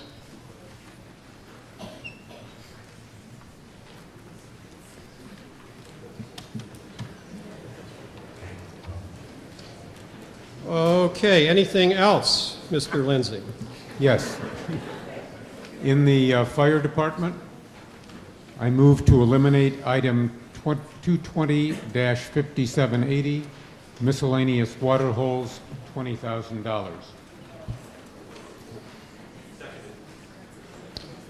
A motion is made and seconded to eliminate $20,000 for water holes in the fire department budget. Mr. Lindsay, take your couple minutes and then we'll have a discussion. Yes. Fires in buildings have become very rare. We did have one very recently, but that was unusual. In all of last calendar year, there was only 3, and according to what was said before the advisory committee meeting where the fire department budget was reviewed, None of them involved the use of a water hole. In fact, at that committee meeting, the last use of a water hole that could be recalled was for the fire a few years back on Hudson Road. At that time, they went to a water hole. There was some trouble with the equipment. Some changes were made, and eventually they did get water onto the truck and back, but I believe arrived in a point of time where it had little or no impact on the fire. This, again, is one of those classic examples of where I believe we are spending too much, $20,000 a year, for a really, really remote danger. The odds that there will be a building fire of an insured, almost surely building, and that the presence of a water hole will make a difference is minuscule. And I don't think we should be spending $20,000 a year on it. I think we would do a lot better to rely on the mutual aid and the tankers that another town could get to us. I think that would come a lot quicker than going through the water hole process. So I think we should eliminate this line item. Thank you, Mr. Lindsay. Comments? Mr. Dingent? If you look up and down the streets of Bolton, you will not see any fire hydrants, and there's a reason, obviously, for that. We do not have public water in this town. If there's a fire, and God forbid, at anybody's home, the fire department has pumper trucks where they actually come and bring the water to put out the fire to your house. If they need to replenish the water, it is prudent for this town to have strategically well-placed and well-maintained sources of water throughout town in the remote chance that it's needed. These are things that we talk about probability. The previous speaker likes to talk about probability a lot. This is an item that I don't like to leave to chance. I don't want it to be my house, and I don't want it to be yours. We've traditionally, in years past, let these water holes go without maintenance, and only over the past couple of years has the advisory committee supported a couple of water holes a year to be maintained. We're only 2 years into this project. There's about 12 to 15 water holes that Chief Menser might talk about in a second. This is something that we shouldn't mess around with. Thank you, Mr. Dingent. Chief Menser? Good evening. My name is John Menser. I'm your fire chief. Some of the points have already been made by... John, can you lean into that microphone? How's this? Good. Okay. Some of the points, the valid points, have been made, but I believe that they're important enough to just hit on again. As you know, Bolton is still a very small and very many ways still a country-style town. And that's one of the reasons why I'm sure many of you live here. One of the results of that is that, as was just said, we do not have any fire hydrants. There's no municipal water supply system at all for the purposes of fighting fire. If a fire does occur, we have to have other sources of water to use. So what we do have in place of the hydrants is about 30 or 35 locations around town that we've identified where we can get water from. Some of these are fire holes that were dug back in the 1940s and have had no maintenance on them since they were dug. Others are natural ponds or streams. And also in the past 5 or 6 years, we've been working with developers as developments are put into town and having them install cisterns in the development to provide at least an initial supply of water in the event of a large fire. So these were all very important points. What this money would be used for would be for making improvements to those water supplies that we've identified around town, the ones that haven't been maintained in a long time. The money we spent to dredge the water supply out to increase the volume of water available, as well as to install what we call a dry hydrant, which basically is a pipe system which allows the pump or fire truck to very easily connect up to the water and be able to pump the water out of the water hole. That's really very critical in saving time and manpower to be able to get water to a fire, especially during the winter time when the fire ponds are covered with ice and we have to get out a chainsaw, cut a hole through the ice, be able to get the hoses in to pump the water out, which takes a lot of time. And when there's a big fire going on, you don't want to be wasting time like that. It's been mentioned that the water holes are very rarely used. In some ways that is true, in other ways it's a little misleading to say that. Bolton is very lucky, very fortunate in that we do have, having a very large fire is somewhat of a rare occurrence. We might average a large fire every 2 or 3 years. But when that large fire does occur, and this is when someone's home is fully engulfed in flames, and we need to get as much water on that fire as possible. And the only way that we can do that is by using these water supplies. Some of the other ways in which these water supplies are used that hasn't been talked about yet is during the spring, and especially during the late summer when the ground gets dry, we often have larger brush fires, and this occurs during late summer probably 2 or 3 times every year. In these cases, the fire burns down into the ground. It's very difficult to extinguish. It takes a lot of water to do that.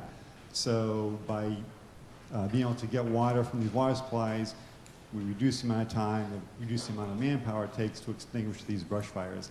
Something that today would take maybe 2 or 3 hours to extinguish because we have the water supply available could stretch into 1 or 2 or 3 days if that water isn't available.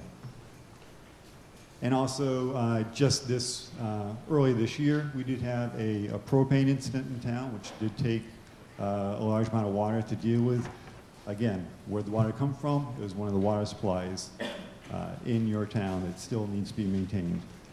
The fire department has had some informal discussions with an insurance company, and their feedback that we got from them was that it's a very difficult and complex process to set insurance rates, but they did feel very strongly that if Bolton did not stop continuing to maintain their fire and fighting water supplies, that could certainly adversely affect your insurance rates. I can't speak for your insurance company. That might be a question you might want to ask them just to see how this might impact you. So based on all those, I really, really strongly urge you to vote against eliminating this $20,000. I think it's just a little bit of money that could be very well spent for protecting your home, your property, and your family. Thank you. Thank you, Chief Menser. No? Okay. Mr. Lindsay? Yes. On the example of the house fully engulfed, it just seems to me that by the time you exhaust the water supply in a tanker, then send the tanker off to the water pond and come back, the likelihood that it's going to have an impact on saving the house seems to me to be very small. So again, I think we should not spend this money. Okay. Yes, ma'am. Yes. Till 10, yeah. Mary Chumo, 74 Corn Road. I'm also a volunteer at the Bolton Historical Society, and in doing my research there, I have had the pleasure of going through town reports for the entire 20th century. And in reading the fire department's reports, water holes come up every year, creating new water holes, maintaining existing ones. I have an entry from 1947 fire department report. We lost a house for lack of a water hole. Last year we asked for $1,000 to build water holes. We got only $500. If we had received what we asked for, it is quite probable that this house would have been saved, as that locality was planned next. I've been in town for a little over 12 years. In that time, 3 houses have burnt to the ground. Another house, almost half of it burnt to the ground. 2 of those were historic houses. I also know of 2 incidences where the houses had such extensive smoke damage that in one case the entire house, the inside of the house, had to be gutted. In another, they had to gut, say, the kitchen, removing all the cabinets. To say that this is a rare freak occurrence, in my opinion, is a very dangerous assertion, and I really urge you to vote down this amendment or this motion. Thank you. Thank you. Let's go over here and then let's vote. Ken Troop, I'm on Meadow Road. That's where the fire was last week, and I just wanted to make a couple of mentions of it. They had mutual aid. There were engines from Hudson and from Stowe. There were others that were called out.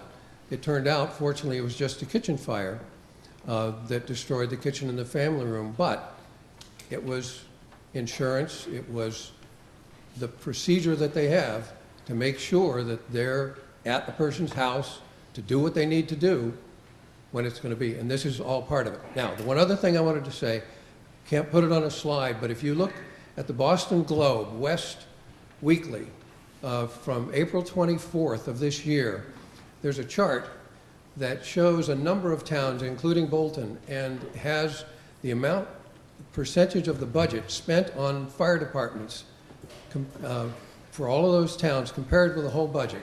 Bolton is the lowest of all of the towns on this chart at 0.6%. Stowe, that we were compared with before, is 2.1%, and Harvard is at around 1%. I think we have a good fire department that's doing what it ought to, and we ought to give them this money. I was going to go to a vote. Do you have something new and different to add here? I would just like to make a comment. Okay, go ahead, and then we're going to vote. Tilt the microphone up, please. Okay. My name is Graham Sleeker, 39 Whitcomb Road. I've heard a lot of arguments this evening that are pretty much subjective. And in this case, I think everybody wants good fire protection. But what I would ask is, do we have an objective reason of why we need these water holes? Has there been any logistical modeling done to say that we're short water holes and that there's going to be an additional 15 minutes on an average call because we don't have enough water holes? Is it going to make a material difference? There are logistical models that you can run in these cases. Has that been done to justify the expense? Simple question. Thank you. All right, let's vote. All those in favor of the motion to eliminate the $20,000 in the fire department for water holes, all those in favor of eliminating that money, please say aye. Aye. All those opposed, no? No. The noes overwhelmingly have it.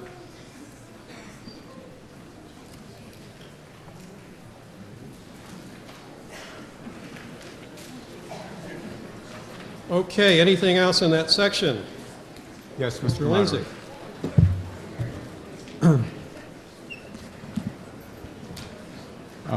In the public safety ambulance budget, I move to reduce line item 231-5112, wages, EMT, call training, by $10,000 from $70,300 to $60,300. Okay, motion has been made and seconded to reduce ambulance wages line by $10,000.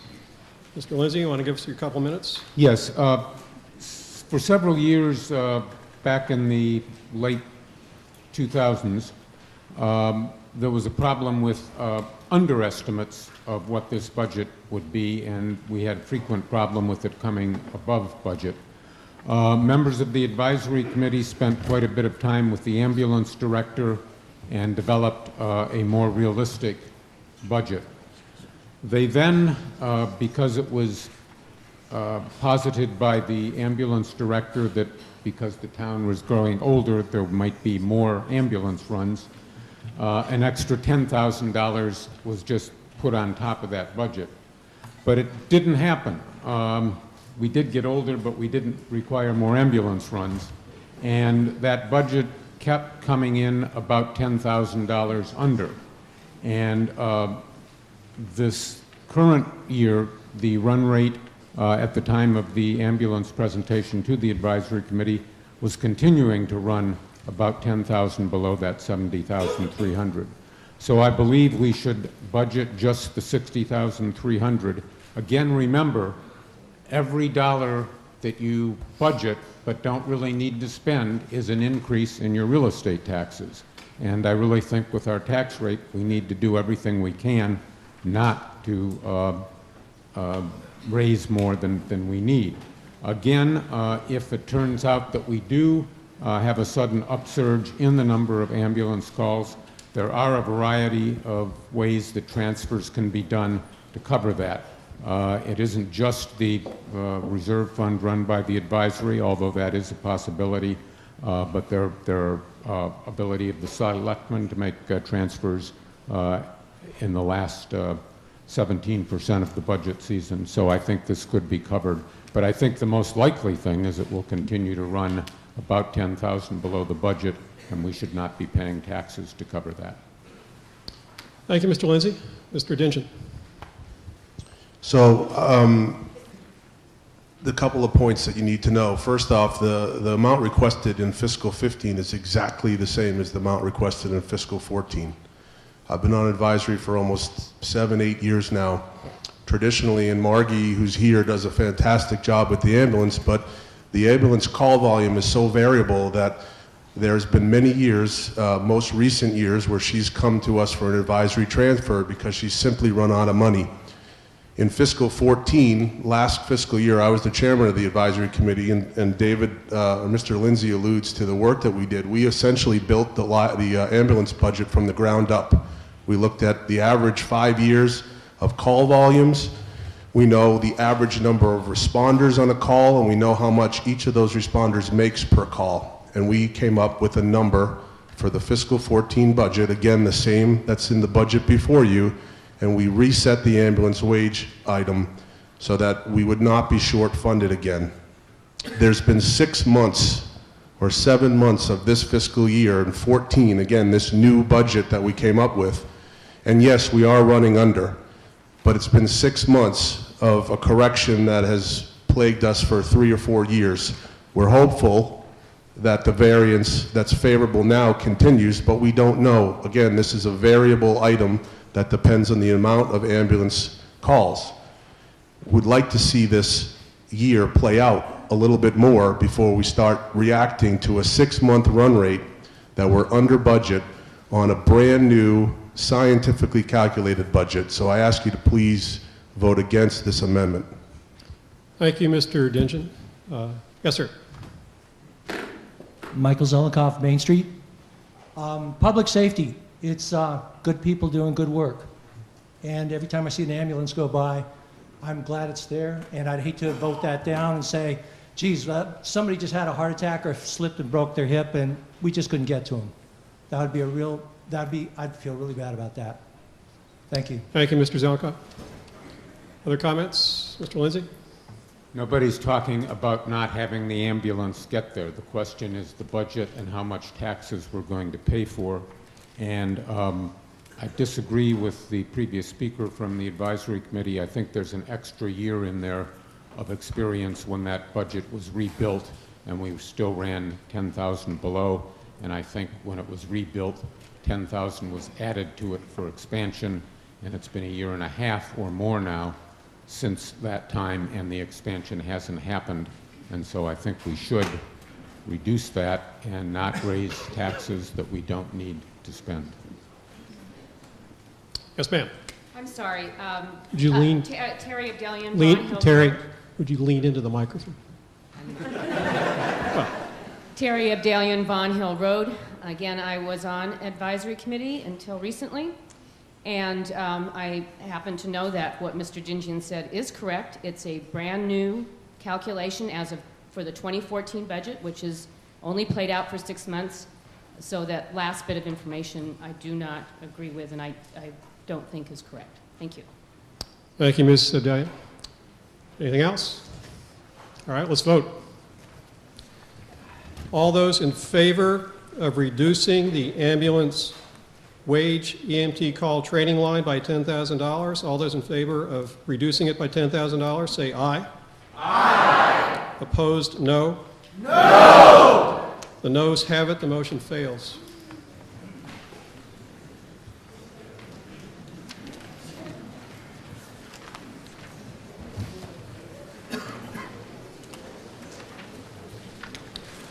All right, the next section of the budget is education. Mr. Moderator, I'd like to make Yes, a sir. point of order. Yes. At this point, given the lack of success in the last several amendments and the way Can you lean into the mic? given the lack of success of the last several amendments and the trend that seems to be developing, I'd like to move that we have a vote to pass the rest of the budget and move on to the next article. I appreciate your desire to do that, but there is a process here, as cumbersome as it may be, that we have to follow. So thank you, though. I appreciate your sentiment. You have a point of order? No? No. Okay. But I have an outstanding uniform question. Okay, Martha, go ahead. Yes, I was curious why the police and communications were raised $4,100 and $400 respectively, and the other uniform-wearing public servants were either the same or had gone down. Are we going to get new police uniforms? Anyone Chief care to Rufano? respond to that? Mr. Dingeon? The uniform line items that you question are union contract related. So there's actually contractual stipulations on the unions between the police and the dispatch, which I believe you question. And so there's actually a formula in the contract that we've ratified that calls for a specific amount of uniforms that we need to budget for. And so those contracts have been revised recently. Oh, so we don't buy the uniforms and get them cleaned. They come from a company that provides them. Yeah, yes, it's a And why is uniform it allowance, if you will. $4,100 difference this year for the police. I'm not sure I'm answering your question, but with both the police, communications, and the fire department, all the uniform budgets are in conformance with the contracts that we have with the unions. And are those annual contracts? Ms. Remington? Ms. Excuse me, Remington? Mr. Moderator.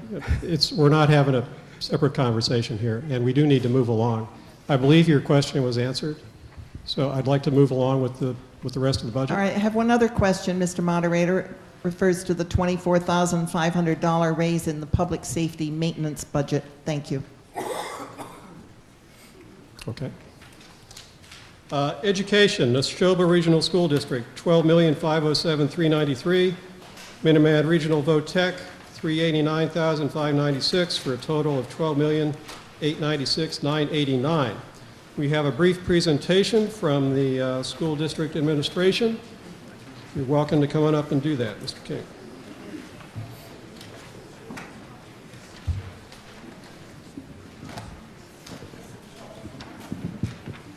Good evening. My name is George King, the Assistant Superintendent of the Neshoba Regional School District. You need to really get right up on that microphone. Okay. My name is George King. I'm the Assistant Superintendent for the Neshoba Regional School District. We've been asked to make a brief presentation about our budget. So if we could go to the next slide. Our budget this year, our total district budget is $50,516,022, or a 3.72% increase over the previous year. We offset that money with grants and other such money of $3.7 million for a net budget that we put out for both our state aid and for town assessments of $46,759,000. So if you go to the next slide, you'll see the general categories for our budget to add up to that $50 million. I won't go through on each line to line item, but as you see, there's a couple areas where we are experiencing increases. The special education department budget is a significant one. That can vary from year to year. Most of that money is reflective of other district tuitions for special education students. Our transportation, especially our special education transportation, is up a bit this year, $144,000, mainly because we have a new contract in special education transportation. Our previous contract provider had went bankrupt, and we had to settle a new contract during this year. Our facilities went up 11.71%, or $137,000. That's mainly for a replacement of part of the roof on this particular building. We are applying for reimbursement from the School Building Authority at the state, so there's a possibility we will get reimbursed for a portion of that project. The rest of the numbers are pretty nominal. At the very bottom, you see one that goes down 18% and the other up 17%. There's a couple things involved there, but the $111,000 that you see in savings in one item is really in the other line item. We've just moved it around the way we account for it. It has to do with our copy machines in order to try to get people to be a little bit less use of the copy machines. We put that money for those requirements out to the individual schools to manage those accounts. So that's the general overview of the categories. If we can go to the next slide, that's just a view of it from the look of a pie chart as to where the different things come from. It's not a great slide for up there, given how far away you are, but it does kind of give an example of how our money is spent overall. If we go to the next slide, that's available on our website. So our assessment come down to this way. Each town is assessed. First of all, after we take that net budget I told you about, we take away all our locally, so to speak, that's just a term used, generated revenues, such as our Chapter 70 state aid, our transportation reimbursement, those types of issues. And then the balance of the money is then assessed out to the member towns. The first half of that is allocated by what's called the minimum local contribution. It's a requirement by the state for the minimum amount that each town must spend on education. That is developed by a combination of property, wealth, and individual income. And at that point, we then balance the rest by the enrollment percentage you see on the far right-hand column. The far right-hand column is a 5-year rolling average of the percentage of people from each town who go to our school district. The assessment number, as you see up there, is slightly higher than the number that's in the motion. That's because just at the end of our budget process, the school committee reduced the budget by around $130,000. So the number you just had put in front of you is the actual correct number, and that's the number that we actually submitted. The capital assessment, there's a small amount of capital, about $686,000 in this budget. That's all for debt service payment for this building from about 15 years ago and from the field from about 2 years ago. That's assessed on an annual basis, not on the 5-year rolling number, but on the annual rolling number of the population of students in this particular school. So overall, the budget we propose to you, we feel is a modest budget. We can go to the next slide, which does what we believe we need to do this year. It maintains our quality services in those areas, and I'd be happy to take any questions anyone may have this evening on this issue. Thank you very much. Thank you, Mr. King. Any discussion about the Neshoba Regional School District budget? Yes, ma'am. Yes, I have one question, sir. Susan Mason, Berlin Road. In one of your slides, I think it was also something that we got in the mail, the budget drivers, 61.8 something percent is for personnel. I'd like to know a breakdown of that personnel, what percentage are actually teachers and educators that help the students, and what percent are administrators, superintendents, principals, and the like. Thank you. Mr. King, you want to respond to that? I don't have those exact numbers here right this moment. I can get them, but we just don't break it down that way. It is available in our budget online on our website. It shows the breakdown for each of those areas. But out of our salary budget, I mean, I just don't know. It's off the top of my head. I don't want to give you a number that's not correct. Mr. King. Mr. Lindsay. Yes, Mr. Moderator. I move to reduce line item 301-5691, Bolton Assessment Operating Expense, by $243,986 from $12,290,098 to $12,046,112. Motion is made and seconded to reduce the school assessment budget line. Mr. Lindsay, go ahead and give your brief comments, and then I'm going to ask town council to tell the meeting what this would mean if we were to do this. All right. First of all, I don't want to asparage the motivations of anyone involved with the schools. I know they've made a strong effort to provide a budget that is both cost-conscious and achieves a good educational result for the kids. But I believe the result to the town of Bolton is still not acceptable. It contributes very importantly to our extremely high tax rate And as a number of speakers at the front table have said, it's tended to squeeze out other aspects of our town government. The amendments I've proposed for the town would equal about a 2% reduction in the town's operating budget, and I believe it's appropriate to ask for the same 2% reduction in the school budget, and that's what the 243,000 plus figure would do. So I hope you will support this reduction in the school budget. Thank you, Mr. Lindsay. Now I'm going to call on Town Council. As you all know, we're part of a 3-member school district, and there are special considerations about the budget and what the town meeting can do with the budget for our part of that school district. Council? Thank you, Mr. Moderator. Can you hear me? I can't hear Yeah, myself. just lean into the mic, Ellen. It's good. Okay. Thank you. The regional school budgets, as many of you may know, is dictated by Chapter 71, 16B of the Mass General Laws.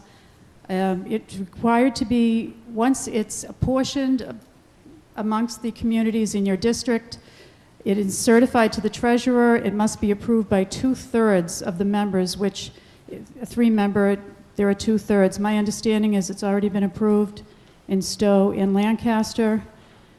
So just for more information, a reduction in the amount that's appropriated is not an approval.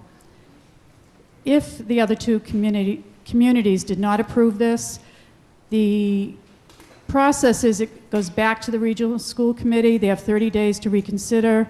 They apportion it again. It gets sent back to the treasurer. You have 45 days to hold a special town meeting to again address the budget.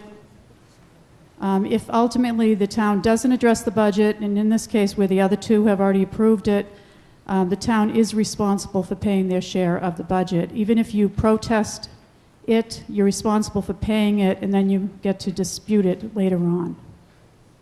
So if the town meeting were to vote a lower school district budget tonight, what would the effect be? It's not an approval. Okay, thank you. Comments? Yes, sir. Neil Darcy, 26 Oak Trail. So I have a quick comment and then a question. Lean. Can you hear? Okay, sorry. Neil Darcy, 26 Oak Trail. So my comment is really, I don't think anyone's here to actually say, hey, let's increase taxes today. And I get the whole idea of decreasing the taxes. I mean, we're all hurting right now. But $1,000 here, $1,500 there, it's just not going to do it. What I might suggest is, and maybe it's been talked about with the selectmen, we out of 300 and some odd towns, there are a lot of other towns that are rural like ours. They're not in the situation we are. We got here somehow. There's got to be a way to get out of this situation, and maybe if we had a third party come into town and actually figure out maybe some steps we could do to implement a plan over the next, however many years or whatnot to reduce the taxes and identify maybe wasteful spending. But arbitrarily pulling things out here and there, it's really one opinion versus another opinion, and it's just whoever's got the numbers here today, right? And remember, we're talking about the school budget right now. So the school budget, I have a direct question for the assistant superintendent. So we have over 100 school choice kids that come into Florence Sawyer each and every year. School choice is a program with the state in which I believe it's $5,000 per student is given to the particular district where that student decides to come. Stowe has a handful, literally a handful. Lancaster has, my understanding, a couple dozen.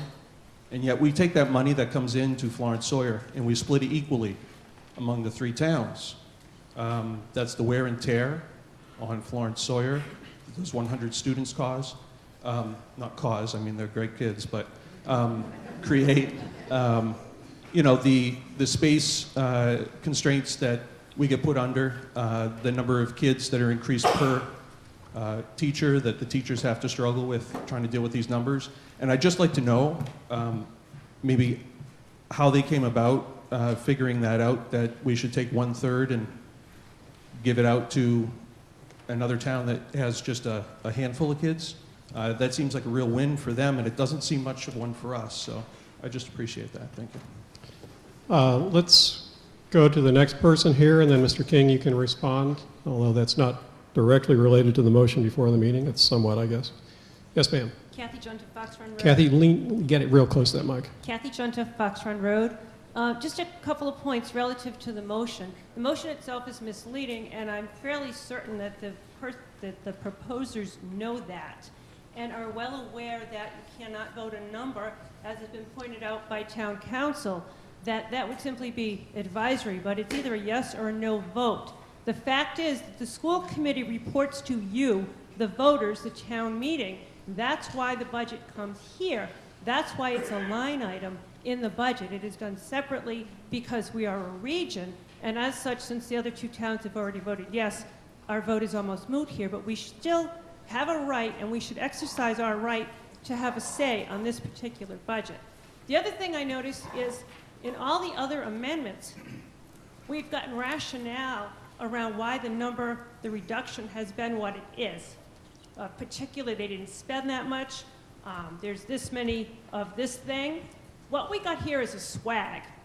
And I cannot tell which kids we're not supposed to educate.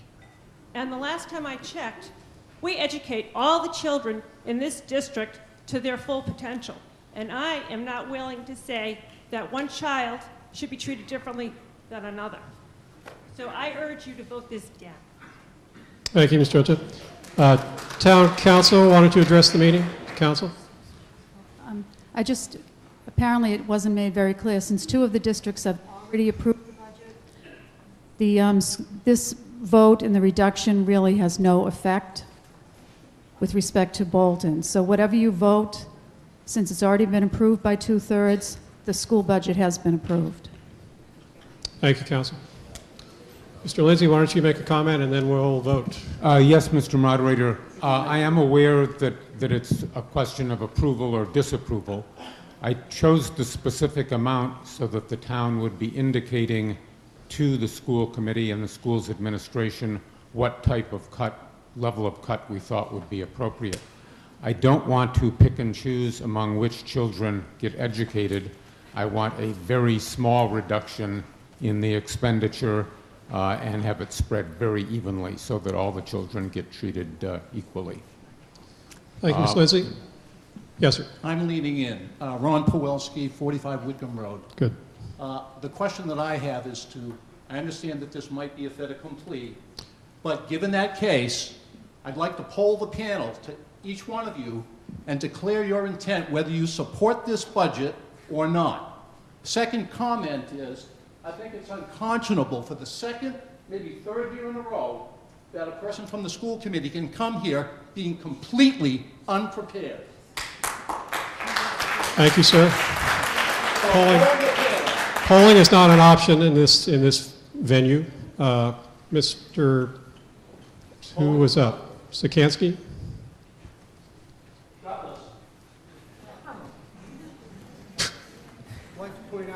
That's not on.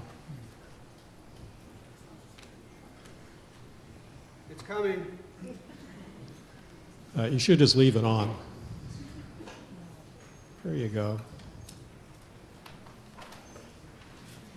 May I use that microphone? Sure.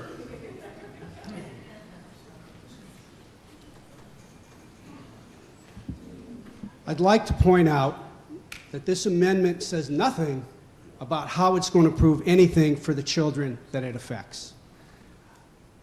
If you have issue, and frankly, there are things I'd like to see changed in the school budget and the way the schools are run. The reason it's the way it is because of all the people here tonight, less than 5 of you have ever been to a school committee meeting. If you want to change the school committee methods, if you want to affect their budgets, you go there where they go over the details to affect the change and let your school committee representatives know what you want. Changing the budget line item at this level is not going to punish the school committee. It's not going to punish the administration.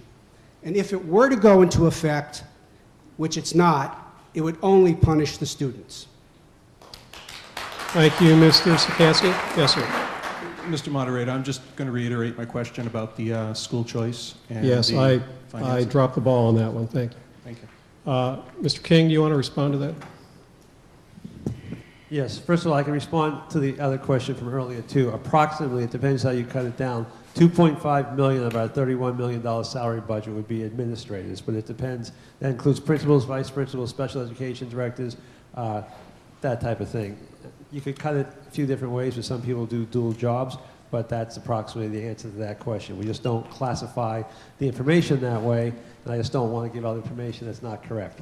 As far as the school choice is concerned, the district has been accepting school choice for a number of years, as the gentleman stated, at about $5,000 per student coming in. It varies slightly, but that's the general amount. The school committee a year ago voted to no longer accept any further school choice students from K to 8. So that program is being phased out K to 8. So each year it will reduce in the elementary schools K to 8 and will be down to none within a period of 6 or so years from now, probably 6 or 7 years from now. So I think that's the best answer I can give. The idea of why it was instituted a number of years ago was because we felt that we could add students on the margin, so to speak. In other words, bring them in, get $5,000, and not increase our expenses in any substantial way. I think, and we won't do it tonight because I'm sure no one wants to go through it, but I think if you go through that exercise, I think you could show that that is what happens, and generally it was a financially favorable situation because the school district does at this point bring in over $1 million a year, and certainly our expenses are nowhere near that for those people. As far as where they go to what schools, it's not town-centric, it's population, and it's class size. In recent years, it's based on an average class size formula, and that's the theory behind adding these kids in the margin. We only do it when there are spaces in the average class size. The last formula was if the class had to be more than average 2 below the class size in order to accept kids. And even then, we still limited it to 5 per grade per school. So, it varied over the years depending on what the class sizes were in the particular towns. So our class sizes district-wide are all overall pretty level, and that's when the school choice students filled in. But like I stated, it'll be not happening anymore. It has not been happening this past year or the upcoming school year on a K to 8 basis, as the school committee discontinued that. At the high school, the building we're in here, we are adding we allow 25 students per grade for a total of 100 students. Thank you, Mr. King. Let's go over here. Let's go over here, and then we're going to vote. B.J. Herbison, Long Hill Road. Mr. Moderator, I'd like to know that since Bolton is responsible for the full amount of the budget because Lancaster and Stowe have passed it, if we cut our budget by $243,986, but then we're obligated for the full amount, where are we going to come up with that $43,000? Thank you. Anyone? Mr. Sikansky?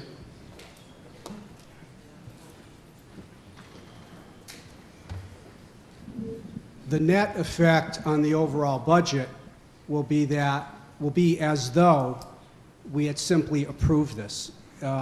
Knowing that 2 other towns have approved this, we in effect will not be cutting anything from our budget. Thank you, Mr. Sikansky. I think we should vote on this. I have a comment. I'd like to have my comment registered before the vote. Let's go ahead and vote. Mr. Moderator. Mr. Darcy, you have something new? Yes. Could I just request that my question actually get answered, which is why isn't there parity between the 3 towns? I think you got the answer you're going to get. We did not get the answer as to why we do not get the money that comes for 100 students and they get their 6 students and they get their 24 students. That wasn't answered. You want to do that, Mr. King? I'm sorry, I guess I missed that part of the question. I was trying to explain why the towns had the allotment they did. Any revenue from school choice, because it's a regional school district, is a general revenue to the school district. And that's the case with all sorts of numbers. It doesn't work that way. One town doesn't generate money and the other town spends money. Is various things all the way through our budget. This is a one district budget. It's assessed to 3 towns, but we don't look at it town to town. We look at it as one district. And that's the legal requirement. Thank you, Mr. King. I'd like us to take a vote. Do you have something new to add, sir? Yes, something very important to add, I should say. And don't forget to introduce yourself. Dr. Tuttle, Long Hill Road. About a dozen of us do go to the school meetings on a regular basis. Not 5 of us, a dozen of us. Because we have children here. And we go to these meetings, and most of them are just on administration. Only once or twice a year do they talk about budget. And I'm not the smartest guy around here, but I just listen, and they go, why do they charge us so much money? And they say, well, the teachers union, the town negotiates with the teachers union, and out comes the number. And we, the citizens who go to these regular meetings, not 5 of us, a dozen of us who are dedicated to our children, go to these meetings, and there's no way for us citizens to get any input to the school committee, and no way to influence the town in their negotiations with the labor unions, period. Thank you, sir. We're going to vote. All those in favor of the motion to reduce the Neshoba Regional School District assessment line by $243,986, please say aye. Aye. All those opposed, no. No. The noes have it. The motion fails. Mr. Moderator, I would like to counter vote.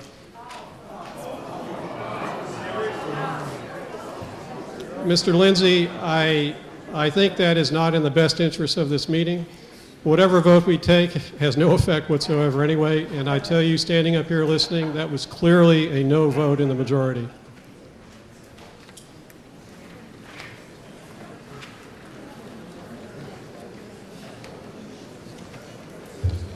All right, the next section of the budget. Now, we're almost done going through the budget. It's 9:30. Do you all want to take 3 minutes just to stand and stretch your legs? No? All right. Okay. Hey, I'm standing already anyway, so it's okay. All right, Public Works, Highway, $767,442. Construction and Maintenance, $210,100. Snow and Sand, $180,000. Street Lighting, $6,750. Transfer Station, $160,825. Landfill, $7,440. Sewer, $8,000. Water, $7,000. Cemetery, $8,000. Total Public Works, $1,355,557. We're going to stop there. Any comments or actions on the budget up to that point? Mr. Lindsay. Thank you, Mr. Moderator. I move to reduce line item 421-537, Highway Department wages, by $25,266 from $507,013 to $481,747. Thank you. All right, motion's been made and seconded to reduce under Public Works, the highway wages line by $25,266. You want to give us your brief summary of your rationale? Yes. Every year we allocate a little over $500,000 to this line item, and almost every year we have some kind of personnel turnover. We go a couple months without paying someone, and most often we hire the new person in at a lower wage rate than the one who left had. And so it always keeps coming in about $25,000 short. I think we should take that as the most likely outcome, and that's what we should budget to, and we should not tax ourselves an extra $25,000 that most of the time isn't needed. Again, there are a variety of transfer options in the unlikely event that nobody leaves and everything has to be paid in full. So I hope people will vote to save themselves $25,000 in taxes and reduce this line item as indicated. Thank you, Mr. Lindsay. Comments? Mr. Dinsham? So this one's a pretty easy one. the budget that's before you tonight, we know the amount of people that work for the DPW, and we know exactly how much they make. And that's the budget before you tonight. It is not in our best interest to reduce this line item in the event that the full workforce is not there for the whole year. That has happened because, unfortunately, people have left or people have gotten sick. We've had to replace them. It's taken us some time. That is an extraordinary event, and prudent budgeting would tell you that you budget for exactly the amount of people that you have on the workforce contractually in your union, and it would be really inappropriate for us to reduce this. Thank you, Mr. Dingen. Mr. Lindsay? I disagree. I think the common thing is that somebody does leave and that we do have this shortfall. It is rare to have everybody stay and everything be the same. Thank you, Mr. Lindsay. Other comments? Mr. Sikansky, that microphone really isn't working. We've been here so long that the battery has... Battery on our phone has expired. It couldn't take it either. Okay, Bob.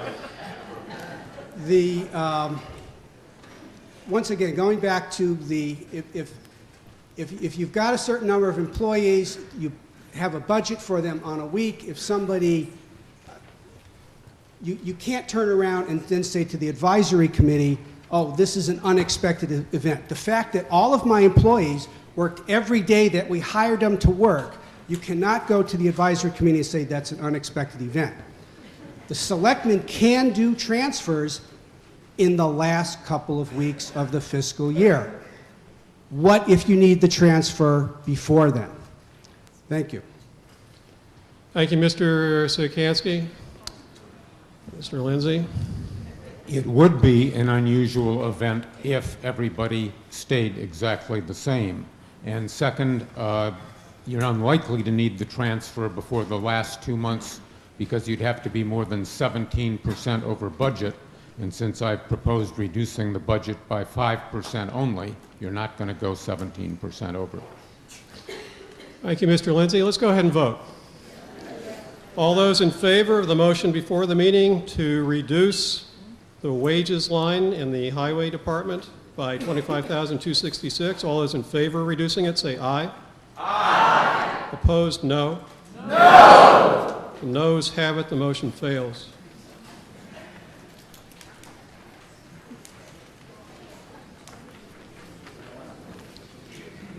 Anything else in this section of the budget we just covered? Mr. Yes, Lindsay? Mr. Moderator.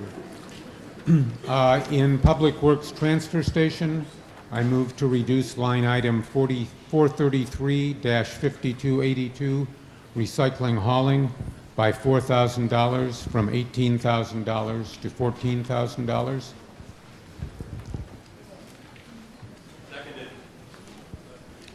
Motion to reduce the transfer station hauling line by $4,000 is made and seconded. It'll take a couple minutes to tell us why. Yes, the budget for this has historically been $12,000. The contract needs to be rebid. Originally, the DPW wanted a 50% kind of potential increase in case they needed it. The advisory committee blanched at that, cut them back to $16,000. I still think that's unrealistically high, and I think a $2,000 increase would be plenty to cover cost increases from rebidding the contract, and so I move that we reduce this line item by $4,000. The reason it shows 18 there is some of the detail doesn't appear in the warrant. If you looked at the detailed budget sheets, it would show 16,000, but since we're working from the warrant, I'm making the amendment for $4,000 cut. Thank you, Mr. Lindsay. Mr. Lowe? Thank you, Mr. Moderator. Currently in FY14, we have already spent $17,135 in this line item. The proposal is to have it at $14,000 for next year. We will most likely need to request a transfer from the for the 433 line item in June. The costs spent or received for recyclables are on a sliding scale, and all recyclables are low at the moment. So we are already running higher than what the proposed budget amendment would bring us to. Thank you. Thank you, Mr. Lowe. Other discussion? If not, we'll vote. All those in favor of the motion to reduce the recycling hauling line in the transfer station by $4,000, please say aye. Aye. Opposed, no. No. The noes have it. The motion fails.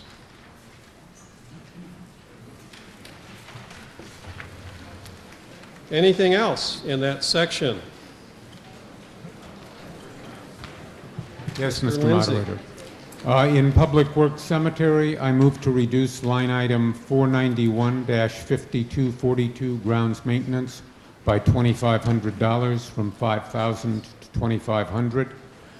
Looking back at the past history, the most they have spent on this is approximately $2,500 for the past several years, yet it keeps getting budgeted at $5,000, and we keep paying $2,500 a year more in taxes than we need to cover this. Therefore, I think we should vote this change so that we only pay the $2,500 of taxes, not the unnecessary incremental $2,500. Thank you. Thank you, Mr. Lindsay. Mr. Lowe. Thank you, Mr. Moderator. The request is to reduce the line item to $2,500. In fiscal year 13, we had a project plan which did not come to fruition and therefore was pushed to FY14. So we are spending at a higher rate this year. The funds for FY15 are going to be used to lay out additional graves at Pan Cemetery. There are very few lots unassigned at South Cemetery, and therefore we need to create new lots at the other locations. Therefore, the need for the money. In addition, these funds are being used for software maintenance fees. Thank you. Okay, let's vote. All those in favor of the motion to reduce the cemetery grounds maintenance by $2,500, please say aye. Aye. Opposed, no. No. The noes have it. The motion fails.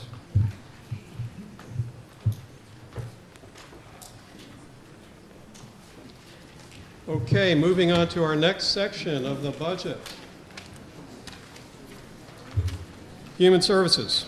Board of Health, $45,810. Nursing, $4,775. Council on Aging, $62,864. Veteran Services, $16,996.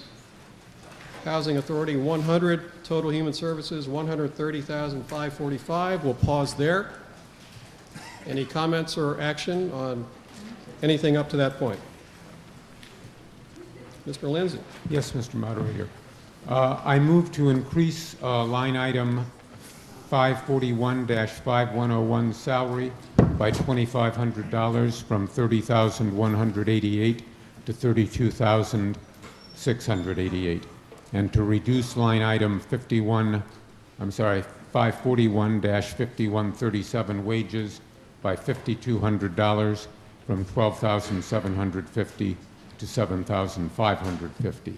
And to reduce line item 541-5114 van drivers by $1,000 from $5,000 to $4,000.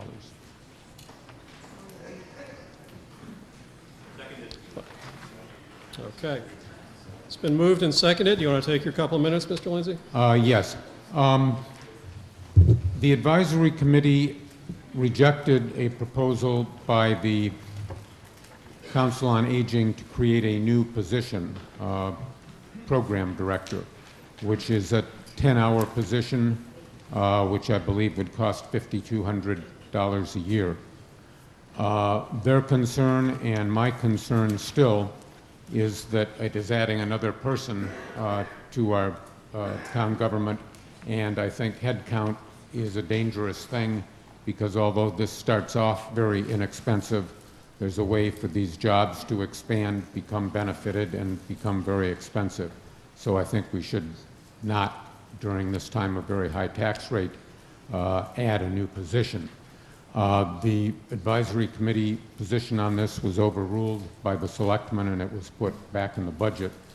My proposal would eliminate the program director position, but would add 2 hours a week to the executive director of the Council on Aging, so that she would have a couple more hours a week to devote to program issues. Also, my amendment would reduce the amount we pay van drivers by $1,000 from $5,000 to $4,000, because looking at the history of this line item, we do not pay historically more than $4,000 a year, and again, we are raising our taxes more than we need to cover this. Thank you, Mr. Lindsay. Comments? Mr. Sikansky? The advisory committee vote on this, these wages and salary items was 3-3.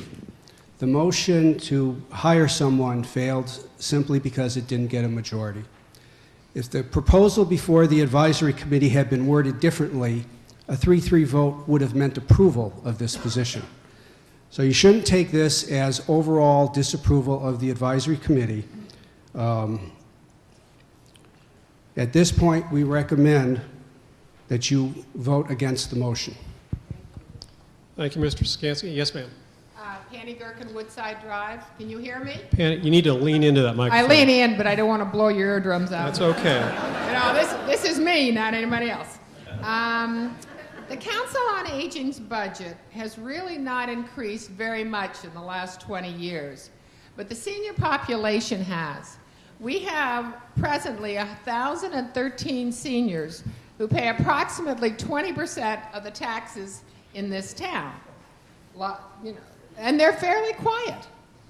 The council is asking for 8 hours, contrary to what the proponent says, a week, whose job would be to develop programs that will benefit and enhance the life of seniors, and in the long run benefit Bolton by helping seniors age in place and stay active in the community. This person requires no town benefits and we see no chance of increasing to some enormous amount that the proponent anticipates. The Council on Aging, the differential in this whole proposal is about $2,700. The council thinks that having 8 hours is much more effective than 2 hours of the directors and is a much more effective way to develop the programs that we really need for a large percentage of the people in this town who are in this town all day long. So, and just as a note, every town surrounding Bolton has a senior citizens director, a person who handles programs, and an outreach worker, which is the other part of the wages. So we request that you vote down this amendment. Thank you, Ms. Gherkin. Other comments? Yes, ma'am. Terry Abdalian, Bond Hill Road, also co-president of Friends of Bolton Seniors, and we also request that you vote down this amendment. Just to give you a bit of a background of what it's actually an activity coordinator does for the Bolton seniors. What the job entails, and well, actually, there are many different types of programs that are handled at the Council on Aging. Already the Council on Aging does a lot of programs, but having a dedicated person to make these programs grow and provide more services to the 20% of the people that live in this town is highly desirable. I had this position in Concord. Granted, it's a larger town, but it was a 10-hour-a-week position. It does not grow. Towns do not, there's no fear, and I don't think that there's any town around that allows this job to grow, that it will become a benefited position. So to start with, it's 8 hours. And just to give you another little bit of background, I know it's getting late and I don't want to take too much of your time. Back in 2009, we did a survey of seniors here in town. At that time, the senior population was 15%. Now it's 20%. And as we all know, being baby boomers, as I'm sure many of us are, that population is going to grow as a percentage, and we want to stay here. So at that time, the seniors were requesting additional educational programs, social activities, different kinds of trips, not the major trips, but just to go to a museum or to have lunch out with friends. All of these things benefit people, gets seniors together, does away with loneliness and that type of thing. I just want to address the marked van cut. If we, I mean, as I hope you will do, is support this activity coordinator. With that, there will be a need, and an additional need to have the services of a van. And additionally, the town gets reimbursed for all of the marked van expenses, similar to what happens with the police fees and other fees. It does go into the general fund, but we get reimbursed, and it's money well spent. So I encourage you to vote against this amendment. Thank you, Ms. Odalia. Anything else? Yes, ma'am, and then let's vote. Sheila Chmielowski, 10 Withers Lane here in Bolton. I just want to address the marked van. It is totally reimbursed by Massachusetts Regional Transit Authority, and reducing it to $4,000. I just wanted to say that we have to increase it. I have to ask for an advisory transfer because we have a lot of people using it now. We have lack of transportation in this town, and we have a lot of people that gave up their license because they no longer can drive, or they just are not capable of driving anymore. So telling Thank you. you that. Thank you. Okay. Mr. Lindsay, you may speak, and then we're going to vote. Yes. Just briefly, the problem with the marked van and all of these reimbursement things is we have to raise the taxes to pay for the whole amount, which is why I want to get it just right rather than have any overage in there. And the reimbursement goes back to the town, but we get no credit for that in terms of revenues. So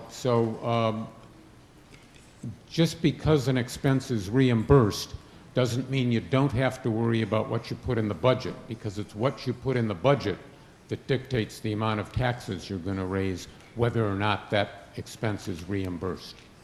Thank you, sir. All right, we're going to vote on this. This is the Council on Aging, the motion to increase one line and reduce two lines in the Council of Aging budget. All in favor of that motion, say aye. Aye. All opposed, no. No! The noes have it, the motion fails.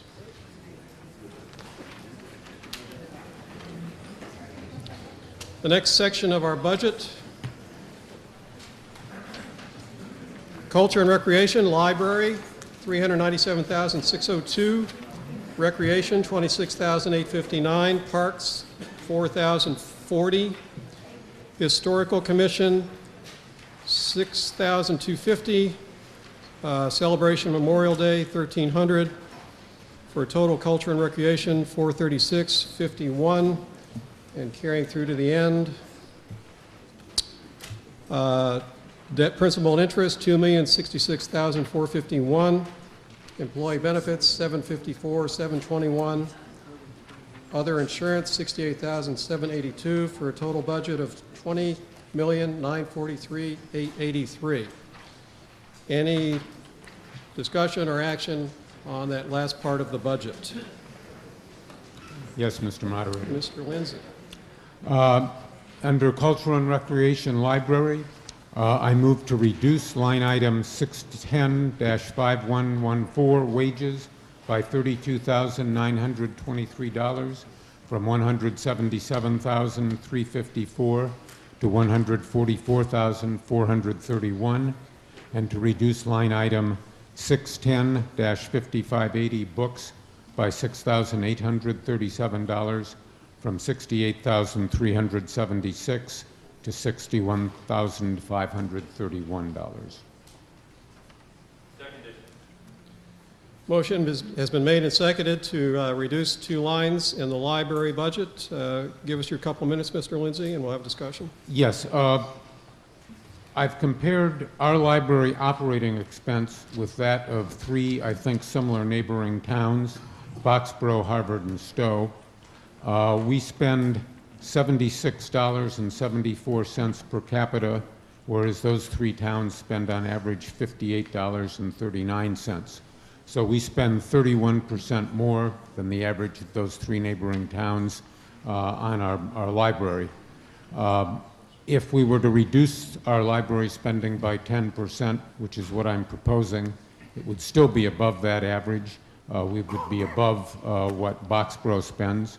Harvard is above us, but with a tax rate that's 25% lower than us, they can afford it, and I don't believe we can. So I think we should, because this is so out of line with the other towns, reduce this budget by 10%. I have put it in wages because I think there would have to be, under my proposal, some reduced hours. However, my intention is that the library trustees could decide how to allocate that. And again, I think with 17% of the budget undone or not completed by the time the selectmen have the right to make movements in May, that this could be accomplished. So this would just be a starting point in terms of the allocation rather than a finishing point, although the 10% reduction would be into the budget for the year. Thank you, Mr. Lindsay. Discussion? Yes, sir. Yes, sir. Go ahead. Bob Zach, 133 Wilder Road, and chair of the Bolton Public Library Trustees. The Bolton Library Trustees strongly oppose this amendment, and we oppose it for 4 reasons. First, the library that you have is successful. It works. About 3,500 of you have library cards, and you used it to visit the library last year 38,000 times. Your toddlers, your seniors, your grandparents, your parents, your students, your teachers, you are us, and you visit the library a lot. And you do it for the simple reason that even in today's economy, that the library is a cost-effective way and an important way to share information. Second, the library has been responsibly budgeted. If you look at the budget that we have proposed tonight, it's up only 3% over the last 5 years. In that same time, the overall town's budget has gone up 10%. How have we been able to do that? We've done that by cutting staffing to the bone, by reducing hours, and by reducing books and materials. In short, we've already made some of the cuts that the proponents of this amendment have proposed. Third, actually, the library is comparable. Although the proponents have isolated sort of 3 libraries, one of which is more, one of which is less, and one of which is much less. I'll remind you, any of you who've been to Stowe will know that Stowe is no comparison to Bolton in terms of the library services that it provides. In particular, I won't go there just because it's so funny. Well, thank you. So we're actually comparable to that list of 10 libraries, 10 towns that were originally shown in the original slide presentation. Actually, Bolton is below the median for that set of 10 towns that were shown. And if you look at a more representative sample, towns our size, similar to towns who have chosen, as we have, to expand our library in the last 10 years, we're actually right in the middle of that distribution. And finally, I would like to talk to the major impact that this amendment would have. Your library is already operating with a lean budget, and a cut of the amendment size would definitely reduce hours, as has been noted. And it would reduce hours somewhere to the tune of 4 to 8 hours a week, depending on how we do that. Just to give you a sense of that, that's closed all day Saturday, or closed one of the weekdays that we stay open. These are all times when the library is heavily used and busy by people with different schedules and different requirements. So in summary, your library works, it's successful, it's responsibly budgeted by the trustees and the advisory committee. The cuts proposed in this amendment would be major and significant. In short, the library that you have is a great example of responsible taxation. I don't believe this amendment is. Thank you. Thank you, Mr. Sack. Okay.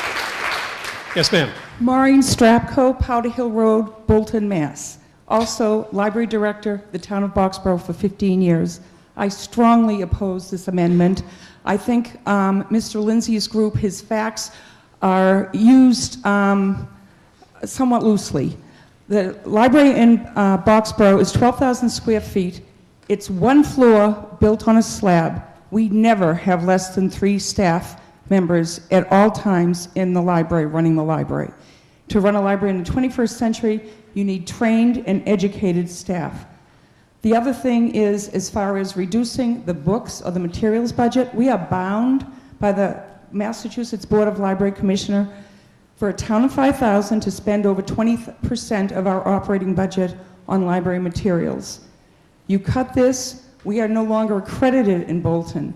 If we're no longer accredited, there's no more resource sharing. All of these towns you're comparing will not lend to Bolton residents. Believe me, I know that. Boxborough won't lend, Harvard won't lend, Stowe won't lend. Believe me, they won't.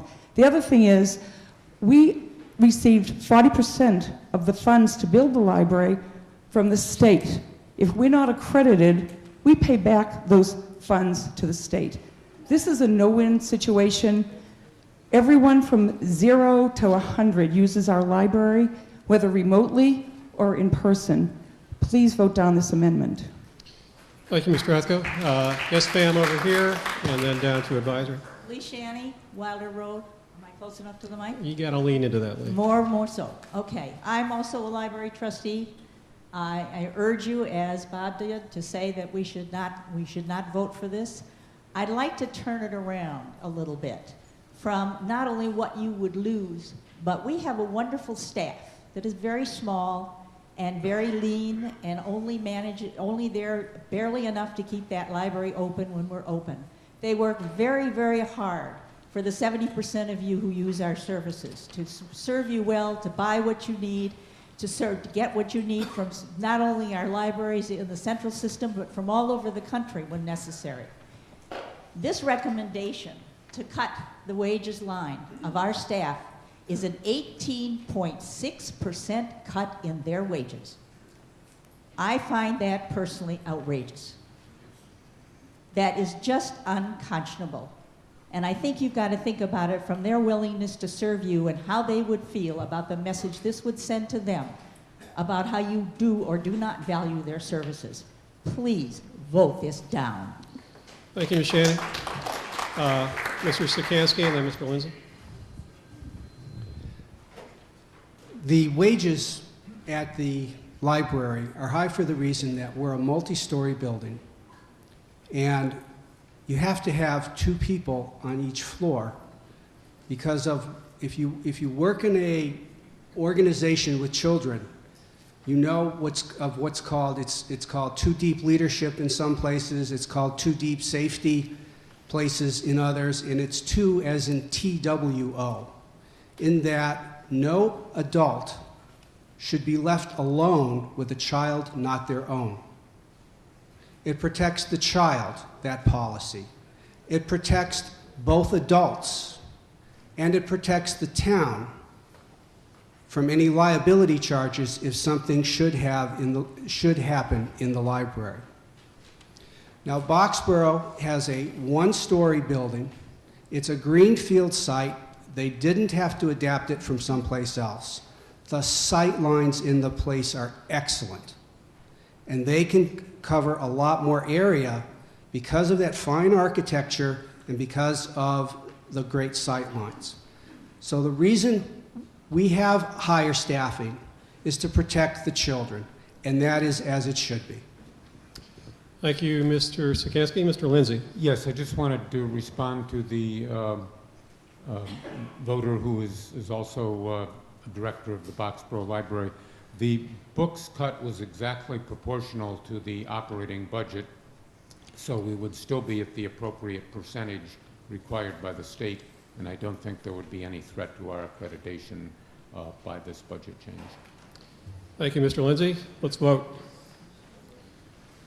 All those in favor of the motion to reduce these 2 lines in the library budget, wages and books, all those in favor of that reduction, please say aye. Aye. Opposed, no. No. The noes have it, the motion fails.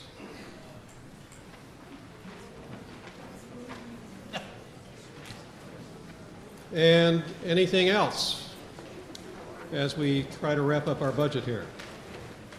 Mr. Lindsay. I am ready to move to the paragraph D and E items in the Article 3 summary part of the budget. Okay, we're not back there yet. Oh, okay. I thought you had given us. So We have gone through the whole budget, believe it or not. And we now need to go back Mr. to Moderator. page 9. Mr. Wetzel? Wayne Wetzel, 42 Harvard Road. There was a question asked a little earlier that was on my mind also, but it wasn't asked clearly. And I would wonder, could somebody explain on public safety 200, line 5240, there was a substantial increase in the maintenance budget for what we all know is a relatively new building. I'd like to be clued in on what this is about. Mr. Sikansky? Thank you. The question about the public service increase, we've had a major computer failure of the computer that handles all of the police and, I'm struggling for the right word here, the police and the dispatch. We need to replace, right now, the server that we were using, which is the computer that all the software runs on, has failed. The company that we have a contract with has given us a loaner machine, which is just that. It's a loaner machine until the new year. We do have to buy a new server. We've got to pay for some migration of the software, as well as there are some increases in the software maintenance budgets. So it's a whole bunch of small things that get rolled into one big number. But it's all tied into an increase, a one-time large increase in the IT budget just for the police department, which is separate from the IT budget for the rest of the town. Thank you, Mr. Sikansky. Okay, we're back to page 9, where we started. And I believe there are some changes to these numbers. Is that correct? Someone have those for us?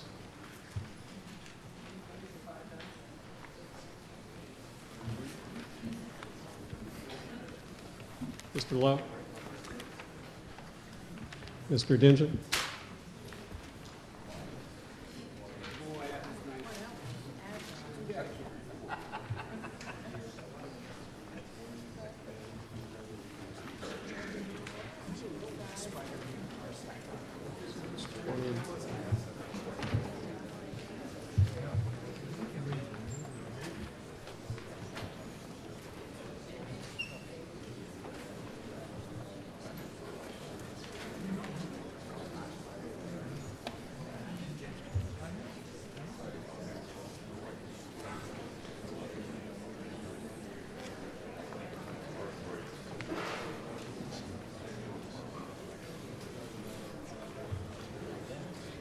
Is that what we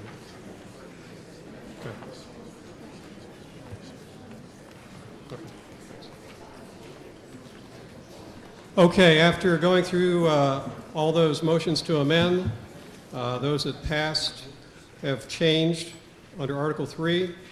The total budget number, as you'll see in the second line, is now $20,939,883. And in paragraph E, that number is now $20,431,883. Okay, anything else on the budget before we vote it as a whole? Yes, Mr. Lindsay. I move to, in paragraph D, increase the amount to be transferred from... You need to get into the microphone. Sorry. I move in paragraph D to increase the amount to be transferred from free cash by $288,000 from $235,000 to $523,000, and in paragraph E to reduce the amount to be raised by taxation by $288,000 from $20,435,883 to $20,435,883 to $20,143,883. All right, there's been a motion Made and seconded to reallocate a couple of lines in the budget, paragraph D and paragraph E, in the amount of $288,000. Discussion on that? Yes. Oh, sorry. Your couple minutes.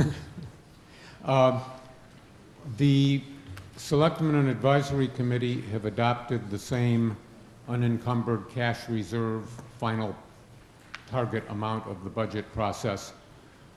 They've adopted the same amount this year as they did last year. And last year that produced $750,000 more in taxes than we needed to spend. By reducing that amount by $288,000, I hope that the overage will be lower this year, and the offset of that is to reduce the amount raised by taxation to $20,143,883. So in other words, I am having us use $288,000 more of free cash and raising $288,000 less of taxes. Thank you, Mr. Lindsay. Comments? Mr. Dingen? Can I ask Mr. Lindsay to explain the calculation on the $750,000 number that he's been mentioning throughout this evening? May I respond, Mr. Moderator? Not part of the motion, but if you could keep it brief, yes. The town planned to end up with $250,000 at the end of the last budget cycle. When the free cash was calculated, adjusting for money that had to be withheld for the school error, it came in with approximately $1 million. So we had $1 million of unencumbered cash reserves when we were planning on having $250,000 of unencumbered cash reserves. That's $750,000 more than we needed. Mr. Skansky.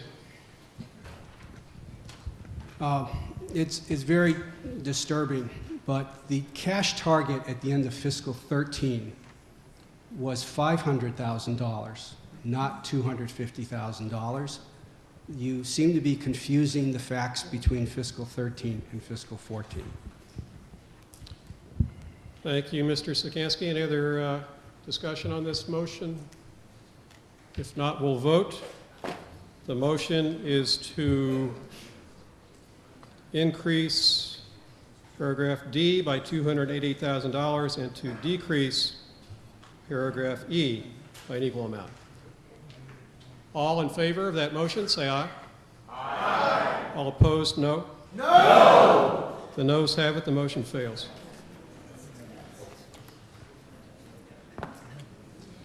Now, we actually haven't voted the budget yet, so we're going to do that.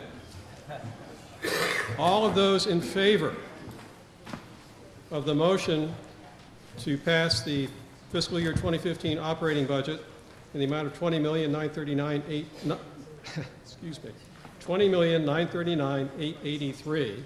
All those in favor of that budget, please say aye. Aye. Opposed, no? No. The ayes have it, the motion passes.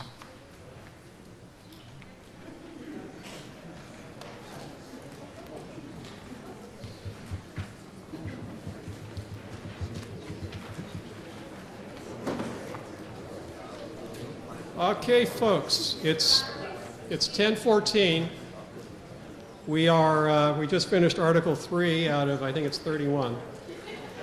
I'm willing to stay tonight and see if we can get through some more of them. I also realize it's getting late. There's no question we're going to have to come back tomorrow night to continue this. I'll just take a sense of the meeting. All those who want to stay for, say, till 11 o'clock, plus or minus, and get through what we can and then come back tomorrow, would you raise your hands?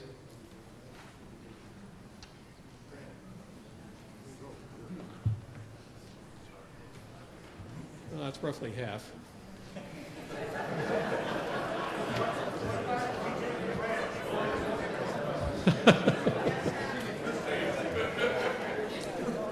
let's keep going here.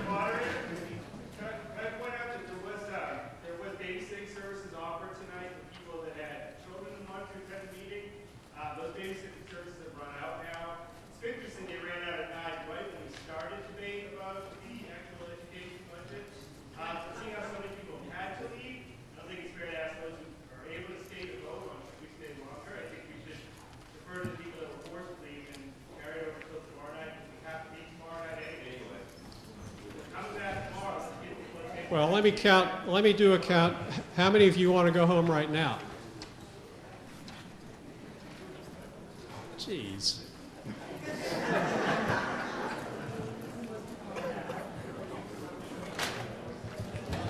Let's try a voice. How many want to stay for another 45 minutes? Say aye. Aye. How many want to go home now and come back tomorrow? Go home right now and come back tomorrow. I don't want to have to count this. Let's stay and get through at least a couple more, and see how long it takes. Article 4.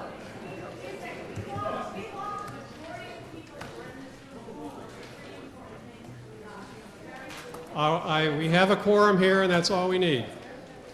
Article 4, reauthorization of revolving fund for web-based municipal software services, sponsored by the Board of Selectmen, approved by the Selectmen and the Advisory Committee. What's your pleasure on Article 4?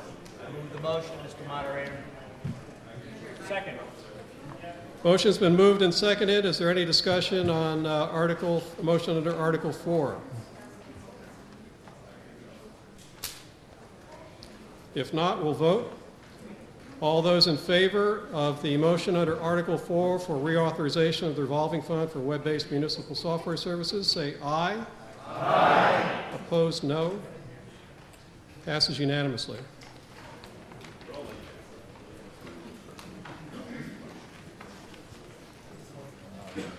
Article 5, to dissolve the advisory board for the senior tax rebate program. This is sponsored by the Board of Selectmen, approved by the Selectmen and the Advisory Committee. What's your pleasure on Article 5? Move the article, Mr. Moderator. Second. Article's been moved and seconded. Any discussion? If not, we'll vote. All those in favor of the motion under Article 5 to dissolve the advisory board for the STRIP program, say aye. Aye. Opposed, no. Passes unanimously.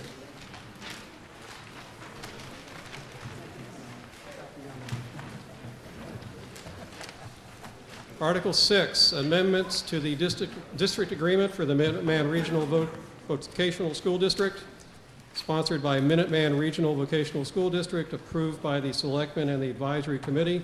What's your pleasure on Article 6? Move the article, Mr. Moderator. Second. Article's been moved and seconded. Any discussion on the motion under Article 6? If not, we'll vote.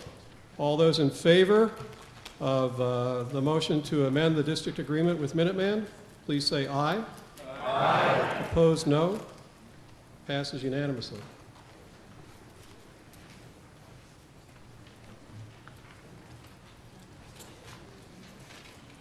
Article 7. Thank you. Amendment to the Code of Town of Bolton relative to the barn, stable, and carriage house preservation bylaw, sponsored by the Planning Board, approved by the Selectmen and the Advisory Committee. What's your pleasure on Article 7? Move the article. Move the article, Mr. Moderator. Kind of slow on the uptake there. All right. The motion under the article has been moved and seconded. We have a Planning Board report and a brief presentation from the Planning Board on this one. Planning Board, take it away. Thank you. Remember to lean into that mic. Yes, sir. At a duly noticed Planning Board hearing held on March 26, 2014, the Planning Board voted unanimously to support and recommend approval of this zoning amendment relative to the barn, stable, and carriage house preservation bylaw in Article 7 of the warrant. This is really just changing the location of this bylaw in our bylaws. Originally, it was proposed as a historic preservation bylaw, but it really should just be within the general code, so it's just really a housekeeping to move the location of this bylaw. Thank you, Mr. Story. Any discussion? If not, we'll go ahead and vote. All those, this needs a 2/3 majority. It's a zoning motion. All those in favor of the motion under Article 7 regarding the barn, stable, and carriage house preservation bylaw, please say aye. Aye. Opposed, no. Passes unanimously.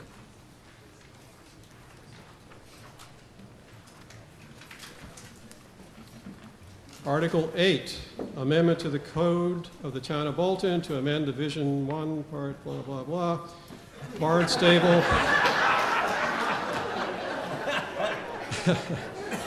barn, stable, and carriage house preservation, subsection B2.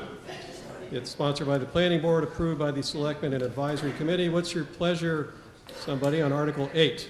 Move the article, Mr. Moderator. Second. All right, good. Article's been moved and seconded. We have a Planning Board report on this one as well. Mr. Story? Yes. At a duly noticed Planning Board hearing held on March 26, 2014, the Planning Board voted unanimously to support and recommend approval of the zoning amendment to subsection B2 of the barn, stable, and carriage house preservation bylaw in Article 8 of the warrant. This change is making one final change to make clear that the intent of this bylaw was not to allow people to move buildings from one lot to another to preserve them, that they must be and remain on the same lot in order to fall under this bylaw. Thank you, Mr. Story. Any discussion on this one? If not, let's vote. This also needs a 2/3 majority.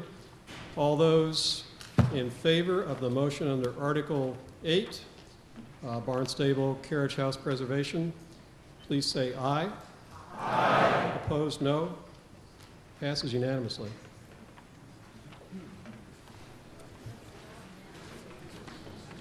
Now, the next one coming up is a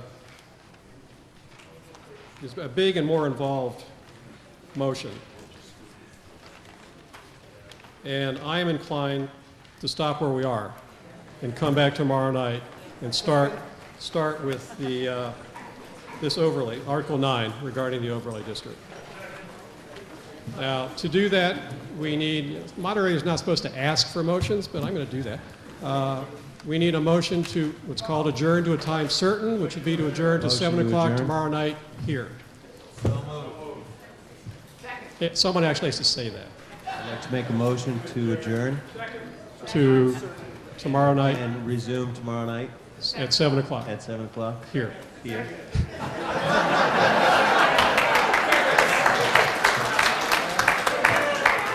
And was there a second to that one? Oh, okay. All in favor? Aye? Aye. All right, tomorrow night, 7 o'clock, right here.